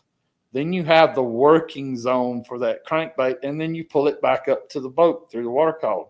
So at the very most low point of your upside down pyramid is your working point. So that's where that thermocline comes in to where you're putting these crankbaits. You're wanting to pick a crankbait that will hit that place. So when you're picking how deep they dive, that's what you're trying to put together with that. So hopefully that kind of. No, so what this is, though, yeah. If you go out to eat somewhere else, but now you're home, this is the ice cream truck coming through. Coming out. There you go. The little Bell ice cream. No, that's your old lady coming in there to kick you off of the couch and to tell you to get outside and clean up the garage. Oh no, she does that too. Problem is, I don't bite. I still ain't biting on that. Then you go out there and you find some goodies out there that you got tucked away somewhere, and you eat anyway. That's where I hide the beer. There you go. Yeah, it's beer 30 now, boys. 30. Yeah, I'll go out and cut grass. Yeah. 2 hours later, I ain't even cranked the lawnmower up. Let's see. But a lot of times, them fish on that brush are inactive, and you need stuff to get them. I get what you're saying. And you They got a big just sit profile there, plate. dude. Yeah. They just sit there and like minnow. That's all everybody does now. And that's minnow. Let's throw the minnow. All right, they didn't bite the minnow. Let's go somewhere else. I still throw a lot of this kind of stuff and get fish to fire up that were inactive. Yeah. Just because, maybe they're not. I guarantee you there's probably not a lot of people throwing that kind of stuff. Well, I know. I don't know. I mean, but it makes sense what you're saying. I still throw this kind of stuff. That makes sense. Yeah. Real quick, because again, Gary Heath's question right at the top, then we'll get to the ones at the bottom. Kevin's been on quite a few times. And if you go back through, we did do one podcast where we talked about the thermocline a lot. So we'll give you a general broad answer here, but I highly recommend you just go back through and just look up Kevin Underwood. And I think we even said thermocline in it. I think there was one that we did, thermocline. We did it. We talked about it a lot. But quick question, in your opinion, how's the best way to see the thermocline good? And it's going to be on your 2D, right? You can see it on 455 on your down imaging, probably better than anything. If you got such a frequency to 455, crank your sensitivity up a little bit and you'll see it. There was another way to see it is a lot of times what you'll see like a layer of fish. That's what I was getting ready to say. Yeah. You'll see like a layer of fish and then nothing below it. Yeah. And they can't go any deeper than that. That tournament you and I fished, we pulled up on that marina. I don't know if you remember, but I remember it because I'm paying attention to everything he's saying. And he goes, well, thermocline's sitting right there. And it was no lie. And it was just, it was like a fish all at about 30, 35 feet. Every type of fish you were saying. He said that could be whatever. And there was nothing underneath at all. And it was like so obvious where that thermocline set up just based upon fish. So I run my forward facing sonar super, super hot. I run it to where it's got some fuzz. I can see a thermocline on my live scope screen. Yeah. I run it really hot though. I don't care about fuzz. I want to see what's there, everything. Yeah. As far out as I can see it. You know what the neatest thing though in fishing with him when it comes to his forward face and all that? He was over some timber one time and he goes, and down in the timber there was just bright lights everywhere. And he goes, those are catfish. And I'm like, how in the hell do you know they're catfish? He goes, watch this. And I forget if you was an underspin, you dropped down there or whatever, but he dropped it right down. And the second he got to that first one, boom, he set the hook and he brought up like a 5-pound channel cat or something like that. Because he said them catfish should get in that timber and sit on a limb. On a limb? Right? Ain't that? They'll take a branch, big branch coming off that. And there was a tree there. And, bass, you see them swimming in and out pretty much. But there was like, you could tell it was a fish. That's the one that was up at Hartwell. I don't know if you guys can see that, but that's the one that was caught at Lake Hartwell. And that's a big ass catfish. I had a trip with, that dude is like a giant, man. Yeah, he's pretty big. Yeah. Did you see that one, Tony? Yeah. I'm telling you guys, that's crazy. That's like a freaking bust, dude. Yeah. All right. Now, it was a mistaken identity. Okay. Yeah. Hey, so we had been catching largemouths out of the tops of timber along channel swings. We would graph along. We would use side scan. Hey, here's a group of fish in the timber. We'd stop. We'd make a couple of casts at them. We'd either catch them or move them around or whatever. Then we'd bust up the school. Then we'd leave, go find some more. And we rode by this one place, and I mean, there's like this big wall of fish there. I'm like, God almighty, that's some dang big fish right there. We're going to turn the boat around and let's catch a couple of them. So we broke off 3 of them, and then that one swam into the channel. 10-pound test underspin. You caught that fish on that? 10-pound test on an underspin, dude. Yeah. Yes. And it took like 45 to 50 minutes to get that fish up. That fish was down about 45 to 50 foot deep, just sitting right there on top of that timber, right above a thermocline. So catfish cannot be below it either. Anything with a gill cannot be below the thermocline. do they go chase bait down there sometimes? They might go into it a little bit, but they can't stay there. Yeah, they're not camping out. They're not going to stay there. Yeah. Is there a particular color palette that you use on your down scan to see the thermocline? You should be able to see it on any color palette, especially if you run it on that 455.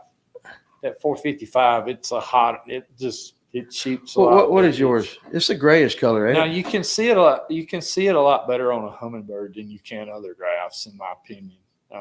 Humminbird, the structure scan, really, really good. Which the Ranch now has the HD transducer. I like it too, but it only runs the 700 frequency, and sometimes you can't see it as good on that one. But yeah, so I have all the brands on my boat. There's certain things that each brand does a little better than the next brand. Like Garmin is great at forward-facing sonar. Not the best at mapping. They're really good at road beds. Mm-hmm. I think Garmin probably has more information on road beds, just considering the type of company that they are with the mapping and stuff. Yeah. So they probably have more information about road beds. It's really good to look at a Garmin and say, hey, you know what? I never even realized that there was a road bed over here, but look at this. And a lot of times they'll have road beds that just, wow, I didn't even see that as a road bed, but wow, that's a road bed. And then, hey, fish are using that in the wintertime, so it's just something to think about. But they've definitely got the forward-facing sonar technology. I don't care what anybody says. I'm not sponsored by them. They are the best at forward-facing sonar. Mm-hmm. Yeah. Hands down, dude. Oh, yeah, sure. Yeah. And you'd say Humminbird probably for side imaging too, wouldn't you? Has Lowrance caught up with it? Lowrance had HD transducers. Bad, dude, in shallow water. That thing is bad in shallow water. That's the one that came out with the Pro, right? The HD transducer. That's the one that came out with the Pro unit. Pro. Yeah, it's that HD 3-in-1. Yeah, the high definition. Dude, you can. It really shows. If you set it up right, you can see everything on your side scan. Out to I would say it's good out to about 45, 50 foot deep on your side scan. Yeah. He's damn good at side scan. Yeah. He is. It's impressive. He's like, that's fish right there. What? I have no idea. I can't read it like he does. How about, Brad Silvers wants to know, and this is a nighttime question. Do herring move shallow or towards the bank at night, or they just stay out in the channel at night? What do you think herring do? Kind of sink down into the water column once it gets dark and they move toward lights. A lot of times you'll see them moving toward lights. Okay. Like, even if it's parking lot lights, they'll kind of move up toward that stuff a lot of times. Okay. Bait will in general, anyway. Bait will in general. Yeah. All right, Dave Aldridge. What's up, Dave? Glad you could join us. Miss you, dude. I'm about ready for some more Cajun food. If you ever want to cook it and bring it up here. Sure. No, I'm serious. Oh, that is so good. With the clear water on Lanier, do you prefer a noisy or more silent crankbait, or is it situational?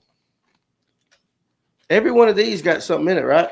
Yeah, they got a little rattle. Those right there, these right here got that weight transfer to where it'll cut through it. The weight goes into the back of it and it kind of keeps the tail end of it cutting through the wind. Right.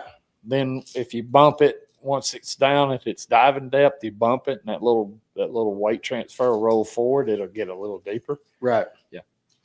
Yeah, so tilt the angle of the crankbait. It changes the angle of the crankbait, makes it dive a little deeper. I got you. Yeah. But you like the noisy more than you do silent. I kind of like a medium knock, not something that sounds like the chain gang coming through the water, but something just kind of something a little subtle, but not quite. But then again, hey, it depends on your conditions too. If they're like pulling water wide open, try one that's a little louder. If they're not, pulling water and you don't have the boat traffic to mix the water up or to stir them up, maybe try one that's, like that Spro. So rattle the Spro and then rattle the 10XD. Rattle the Spro and then rattle this one. No, this is the 10XD. Yeah, so rattle. So this one Yeah, rattle the spro. It's kind of. Hold the hooks to where it won't. Oh shit! God dog it, they're sharp. Y'all got you. Gee, finesse. It ain't really loud though. Am I doing it wrong? Did I get the one that you messed up? You hear like a little rubber. Yeah, you can hit. Yeah, you can. Yeah, it's not. It's more like a. The whole thud. They're not loud. They're not loud. You feel it. Telling you that's gonna stick them more. All right, now rattle the 10X. Hell, I'm afraid to touch the damn things. I can pull a hook out, dude. I know you can. Yeah, yeah. Well, you Yeah. definitely can tell a difference in Now that. you hear that? Yeah. So if it's a little windier, try one with some rattles, something a little noisier. Did you If change it's- these hooks? Yes, I did. Okay, I'm about to Those say are something. not the stock hooks. No, I'm about to say these are like something's up with these hooks. I'm afraid to shake the thing. But you can definitely tell a huge difference. Yeah, I mean that's like a. Yeah, more very. like I don't even just know a- if the people out there in Yeah, YouTube they're not hear gonna that. they're not gonna hear that one, but they can definitely hear that 10XD. What dude. hook is that? G finesse. Okay. That's sharp, dude. I mean, like stupid sharp. Let's see. Right? You right? Steven, do you ever wrap the front hook with lead to make your peak of the triangle flatter? Talking about you. Not really. Okay. No. I've got crankbaits that will hit what I'm trying to hit. Yeah. Yeah. So you just okay. I get how you say. So I don't really have to, for one, the crankbait that you pick, like for example, that spro, the spro don't dive as deep as that one does. So if I'm trying to get a couple more feet out of it, I've got an 8-foot long rod that I throw these things on, and I'll shove the rod in the water. You're doing everything you can to get another foot or two out of it. Also, make sure that you got some good long, line on it too. Like you can get 3 or 4 feet out of a crankbait by not using 17-pound test. You can use 12-pound test and get them down there at their working depth. And a good long cast with that 12-pound test. If you can throw a crankbait, probably nobody's going to believe this, but I've got a rod. I can throw a crankbait probably 150 to 160 feet out in front of me.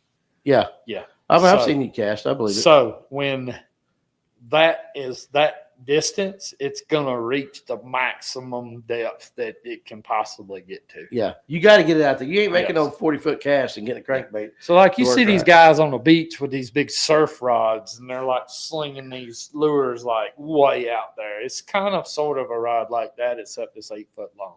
Okay. I got you. Yeah. What's your approach to a lake pulling current versus no current? You kind of answered that one a minute ago. Yeah. That's gonna fire the fish up, man. The current's going to fire it up. But let's change it this way. You've gone to a lake and there's no current. I'd try to, you might have to catch them however you got to catch them. I mean, you may have to bag them, pull out a drop shot or whatever and catch them. But I would try to fire them up with something else before I sit there and had to sit there and doodle around, especially in the summertime.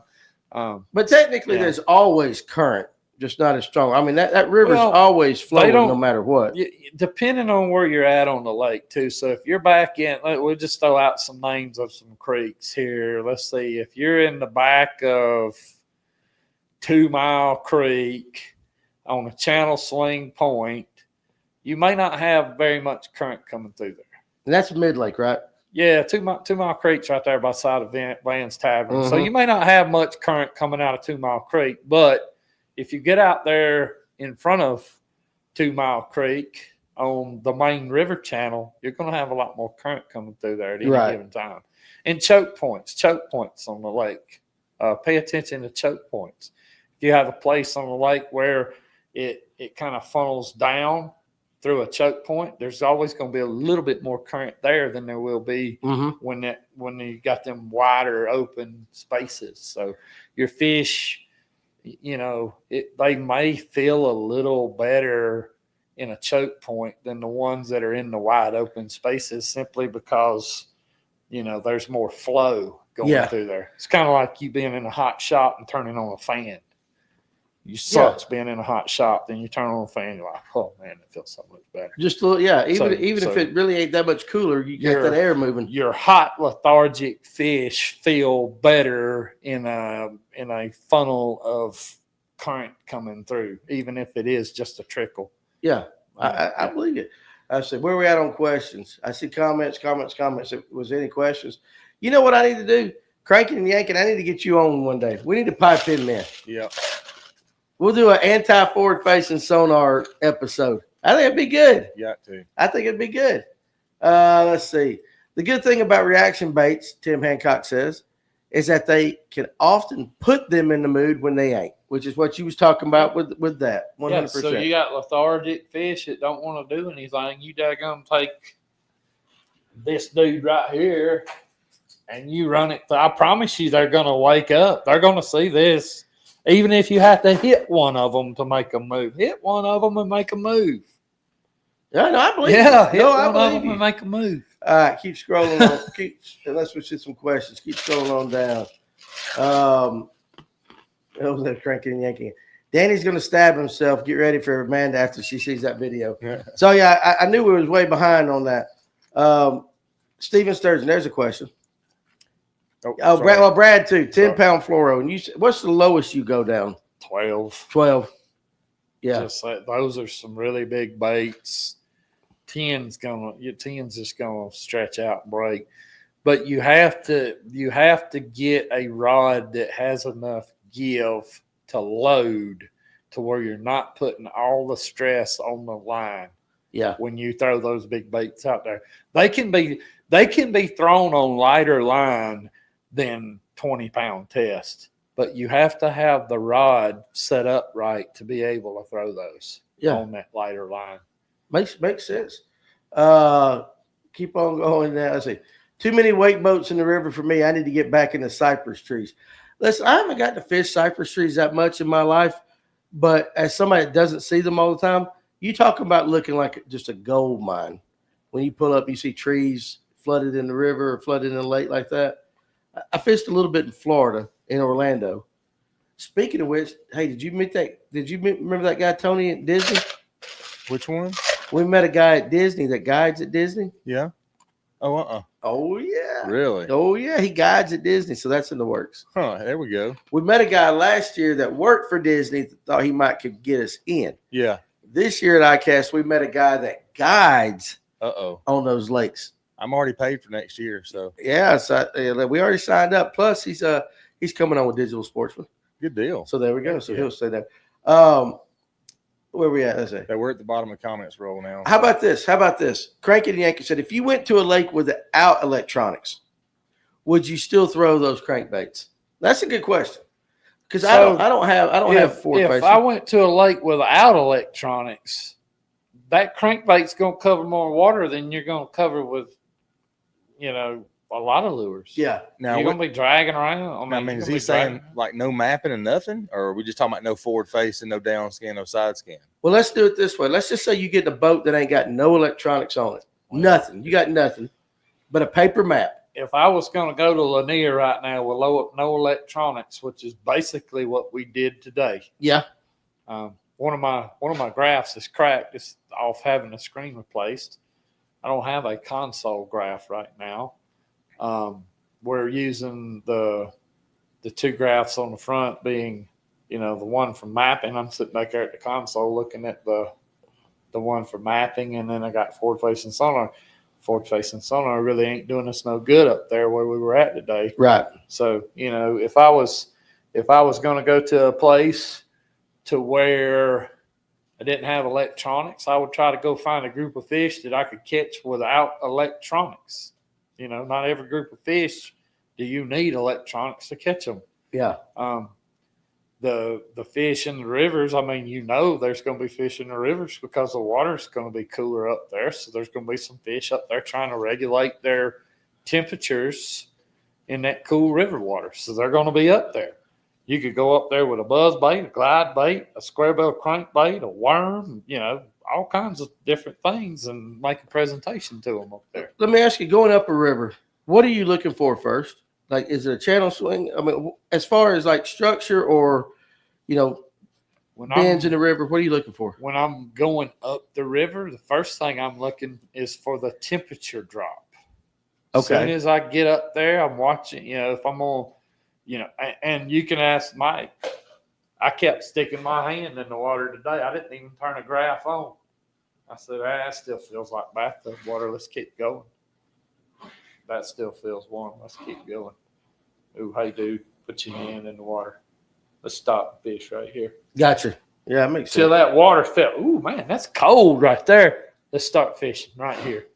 So, yeah, I mean, do you absolutely have to have electronics? No. We caught fish up there when we got to where we needed to be in that sweet spot. But, I mean, it's all, What about what Georgia Country Boy says?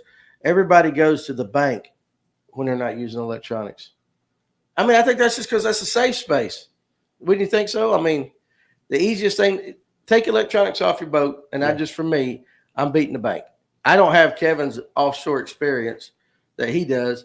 So humps and all that will kind of intimidate me like that with no electronics. So I would just beat the banks. I mean, over at Wedowee, I know it's a deep, clear lake. It's got, it's got ravine type bank on it. I've been known to throw a DT 25 in 5 foot water, bring it back out to deep water. And like Kevin said, it covers water. Yeah. And it fires them up.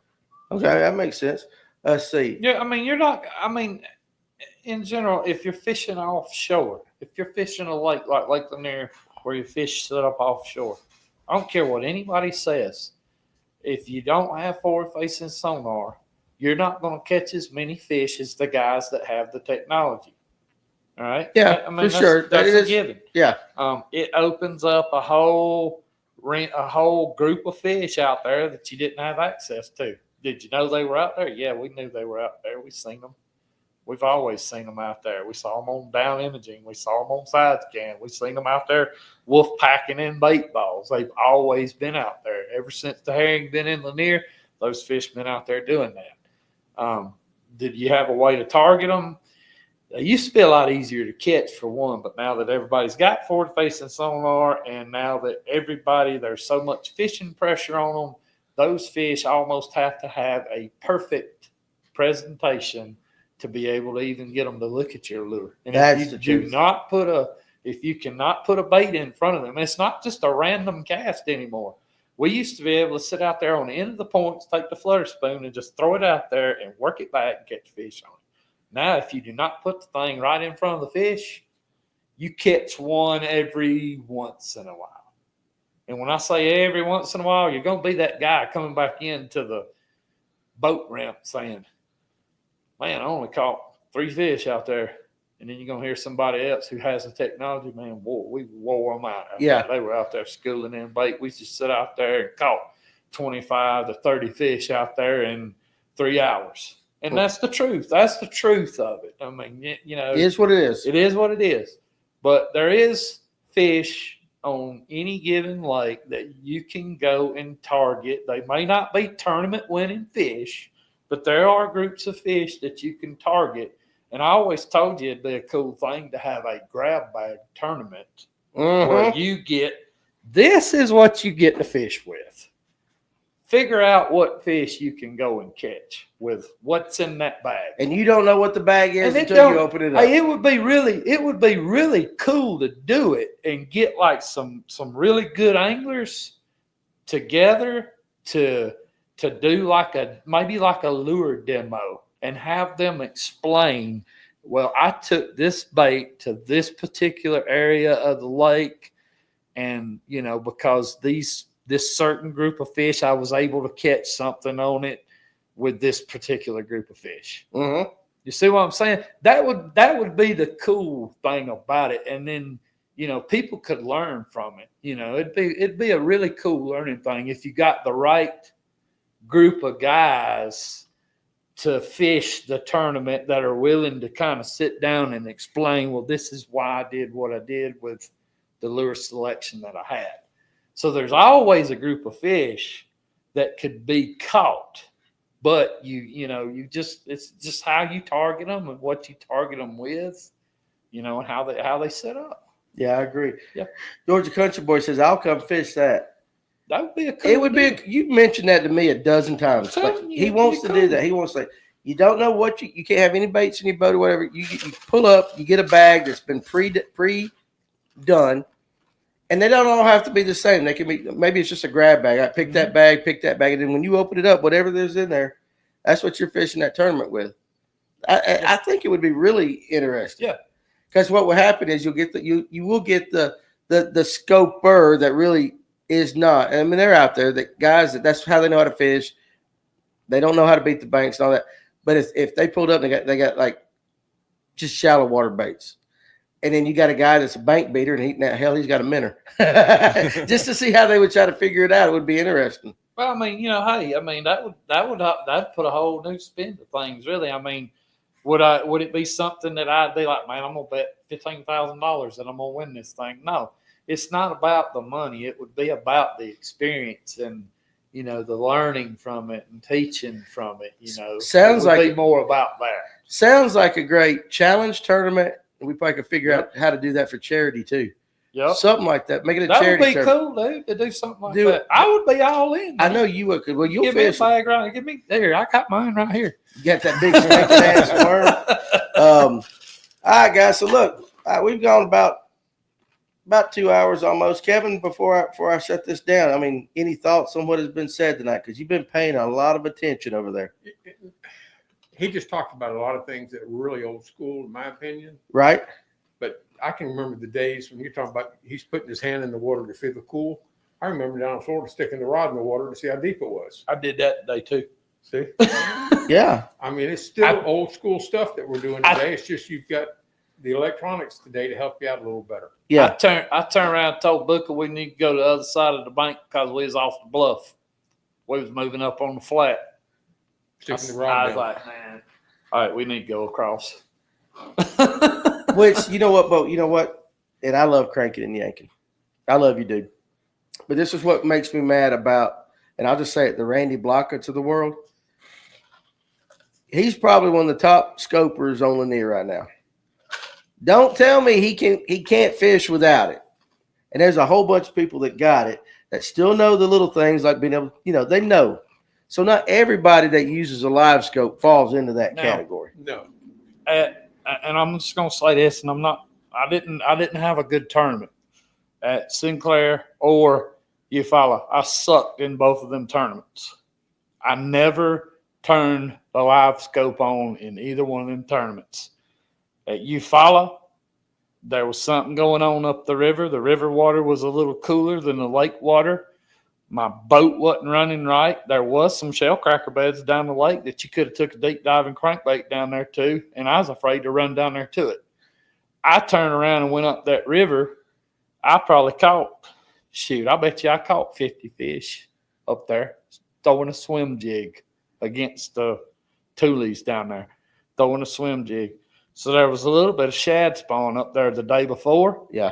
I found 3 fish on bed up there, but they pulled the water down and the fish moved. I mean, that's the story. But dude, I sit there and I caught like fish after fish after fish after fish after fish, swimming a jig in front of the toolies.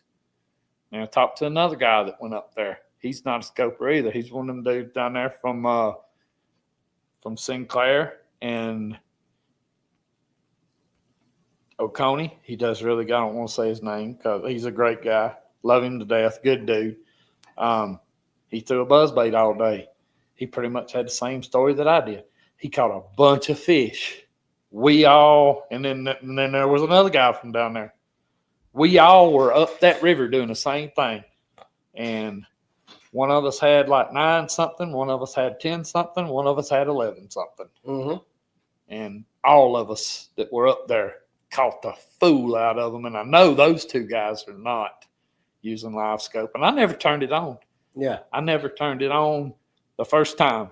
The only thing I did was I kept my Lowrance on. I looked at my mapping, and everywhere there was a deep spot in front of them toolies, I pulled up there and threw that swim jig and caught fish from one end to the other end of the deep spot. And that's how I fished my tournament down there. And I was like, man, if I'm getting this many bites, I'm going to run into some. You're going to run into one eventually. And yeah. I never did, dude. Yeah. I never did. I had a tournament like that on Latham. Me and Old Buchanan probably caught 40, 50 fish. Every damn one of them was 14 and a half inches. I mean, we weighed 5 fish in for like 9 pounds. It was bad, but we caught fish. Now that's my thinking. I'm like, if we're catching them, we're back in the timber on Latham. If we're catching them eventually, Bertha's going to be back there. We just didn't find Bertha like that. But it is true what you said. I mean, old school. It's cool to hear that. Yeah, we just stuck my hand in the water. Nah, it ain't. This is not where we need to be. Now we're here. I mean, you can feel the main lake water feels like bathtub water right now, dude. Yeah. When you get up there and you start feeling that cold river water, you will notice a significant difference between water. It feels like what's in your bathtub and water was coming out of that. I know you're dying to get on the water. He is dying. Yeah. I will say this. So also too, before I let you go, well, we got a pretty decent crowd. If you guys Saturday are thinking about going up to the GOM Blast in Emerson, Tony, you and I are gonna get there when it opens Saturday morning. Yeah, I'm gonna be there early. What time's it open? I think 9 o'clock. You guys come up there and hang out with us. Come up there and hang out with us. We're just gonna walk around. I think Coleman Jones, if he's in there still, he's got a booth with his girlfriend, some trailers. Superior Trailers. Atlanta Safe House. Atlanta Safe House is gonna meet us up there and go walk around. But if you're up there, we would love to meet some of you guys that we see in the comments section. And even if we know you, come on. Yeah. But come up and find me and Tony and just come hang out, and we'll go walk around, look at all the booths. It's the GOM Blast, so it's an expo, but it's hunting and fishing. I think if you wear a tournament jersey, you get in free. I don't own one. I own my electric bass open ones. You think I should wear it? Go for it. Be a cheap ass and get in free. But we would love for you guys to come up and hang out with us. Kevin, thank you very much. It's always fun when you come up here. And I always think that when you're on, guys get something out of it. Oh, and I tell you what, I was going to say something else. I posted that thing the other day. I've caught 3 on it so far. They were 2 to 3 pounders. Just so y'all know, I caught some fish on this one the other day. They were 2 to 3 pounders. What is that? That's a 6 cents. That big old 6 cents. Freaking big giant thing. Where is this on Saturday? Lake Point in Emerson. Lake Point in Emerson, which is just up 75, right before you get to Cartersville or right past Cartersville. Before you get to Cartersville. If you're going north, it's before Cartersville. Yeah. So yeah, we'll do that, and we'll go party, and then we'll go to Buc-ee's, get us some brisket or something like that when we're done. But anyway, Kevin, thank you for coming on. I always enjoy it. And guys, listen, remember, I've got his baits up here. You just got to put them in your hand and see them. That's all I can tell you. Is like they're legit. So come up here and see me and do that. Tony, come up here running the board. You've been up here 2 times this week, so appreciate you. No problem. Make sure now look, also too, if you want to get in touch with Kevin, I know we can pull your thing back up. Yep. Pull it up if you don't mind. Got you. I want to read this again. If you want to book a trip with him, and I've been on the boat with Kevin several times, I'm telling you, you're going to learn something every single time you go out with him. 678-459-8419, Kevin at lipstickerfishing.com. Check out his Patreon. He's going to be live tomorrow. Patreon.com/lipstickerfishing. If I can give you the best reference possible, and just say the man's awesome. And I put my mouth on his worm. That didn't sound good. Yeah, well, I mean, I don't put my mouth on just anybody's worm. I'm gonna pay a worm next week. I ain't putting on your nasty ass old drawed up worm. Oh, no. It'd be like Tim Hancock bringing some of them things up. He's got some worms still in the packages from like the 70s. The damn packages dry. Bring him some old Uncle Josh. Oh, pork frog. I got some old pork frog. I bet you do. I bet you do. Okay, listen, I wouldn't say that, Danny. Listen, I'm confident in myself. Everybody knows it's a damn joke. Anyway, you guys have fun, Kevin. I can't wait. You keep coming, but eventually you're going to get back out on the water. I know that, but you're looking good, dude. You're looking good. So we appreciate you guys joining us tonight. And I will be doing a lunch break tomorrow. If you guys don't know about it, 12 o'clock, we'll be live tomorrow, and whatever the hell crosses my mind. Oh, I know what we're going to talk about. One thing. I found a list. You know how we have nicknames? I'm doing the Gen Z. The Gen Z kind of stuff. Yep. So we'll have that tomorrow. But also too, real quick. Oh, I see. Pull up one more comment real quick from Andres Camilo Gonzalez Vajalio. That's it, right? Vallejo. Hey guys, a big swim bait, 8-inch mag draft will help pull those deep and shallow fish. Will it help pull those deep fish up? Oh, will it? This time of year, I'm not so sure. All right, so think about what you're asking those fish to do. The water temp's really, really hot. You're asking them to come up into 85 to 90 degree water temps.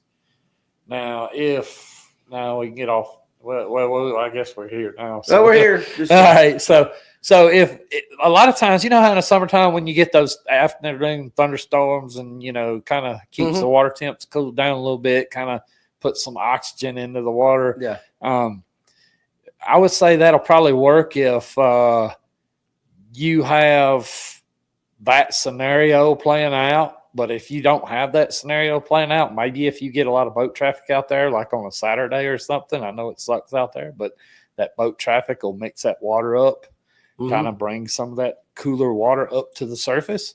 Then fish may be a little more willing to come up for stuff like that. If it's just dead slick, you ain't got no current, you ain't got nothing moving around, they may not come up for that kind of stuff.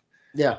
But if we got into like a little trend to where we were getting those afternoon thunderstorms, getting that upper layer cooled down, getting some oxygen in it, those fish would go back to hitting top water. Maybe. And so that might work then. Yeah.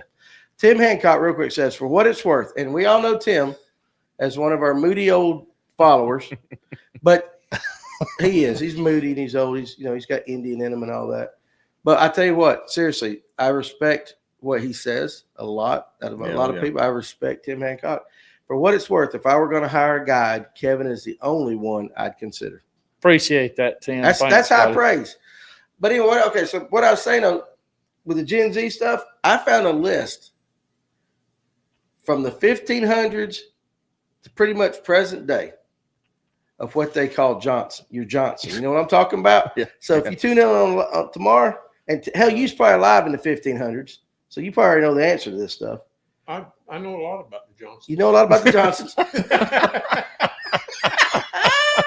But that might be one of the things we talk about. So in 1500s, it was called this. I remember being in high school. We had them big Johnson T-shirts. Oh, yeah. That's Oh, right. yeah. That's and right. boy, if they were too nitty gritty, you get sent home. Yes, you yeah. would. Oh, yeah. Like I love playing on the ball field with my big Johnson. You remember that? They actually banned them from our school. Did they ban them? Yeah, you could. You went to a woke school, Tony. Yeah, it was, we got to wear them up here in Forsyth County back in the day. But anyway, you guys join me tomorrow at 12. And if not, come see us at the GOM Blast. We do not have a booth. We're just going to be walking around. You'll find our Fish North Georgia hat. I'll have it on anyway. And just come have a good time. I'll see. If not, I'll see you tomorrow. That if you're going on the water this weekend, be careful. And guys, be ready for next week because the first 3 days of next week are going to be hot as hell. Like 99 degrees without the heat index and all that, which is another thing I'm going to fuss about because you know what we called that back when I was younger?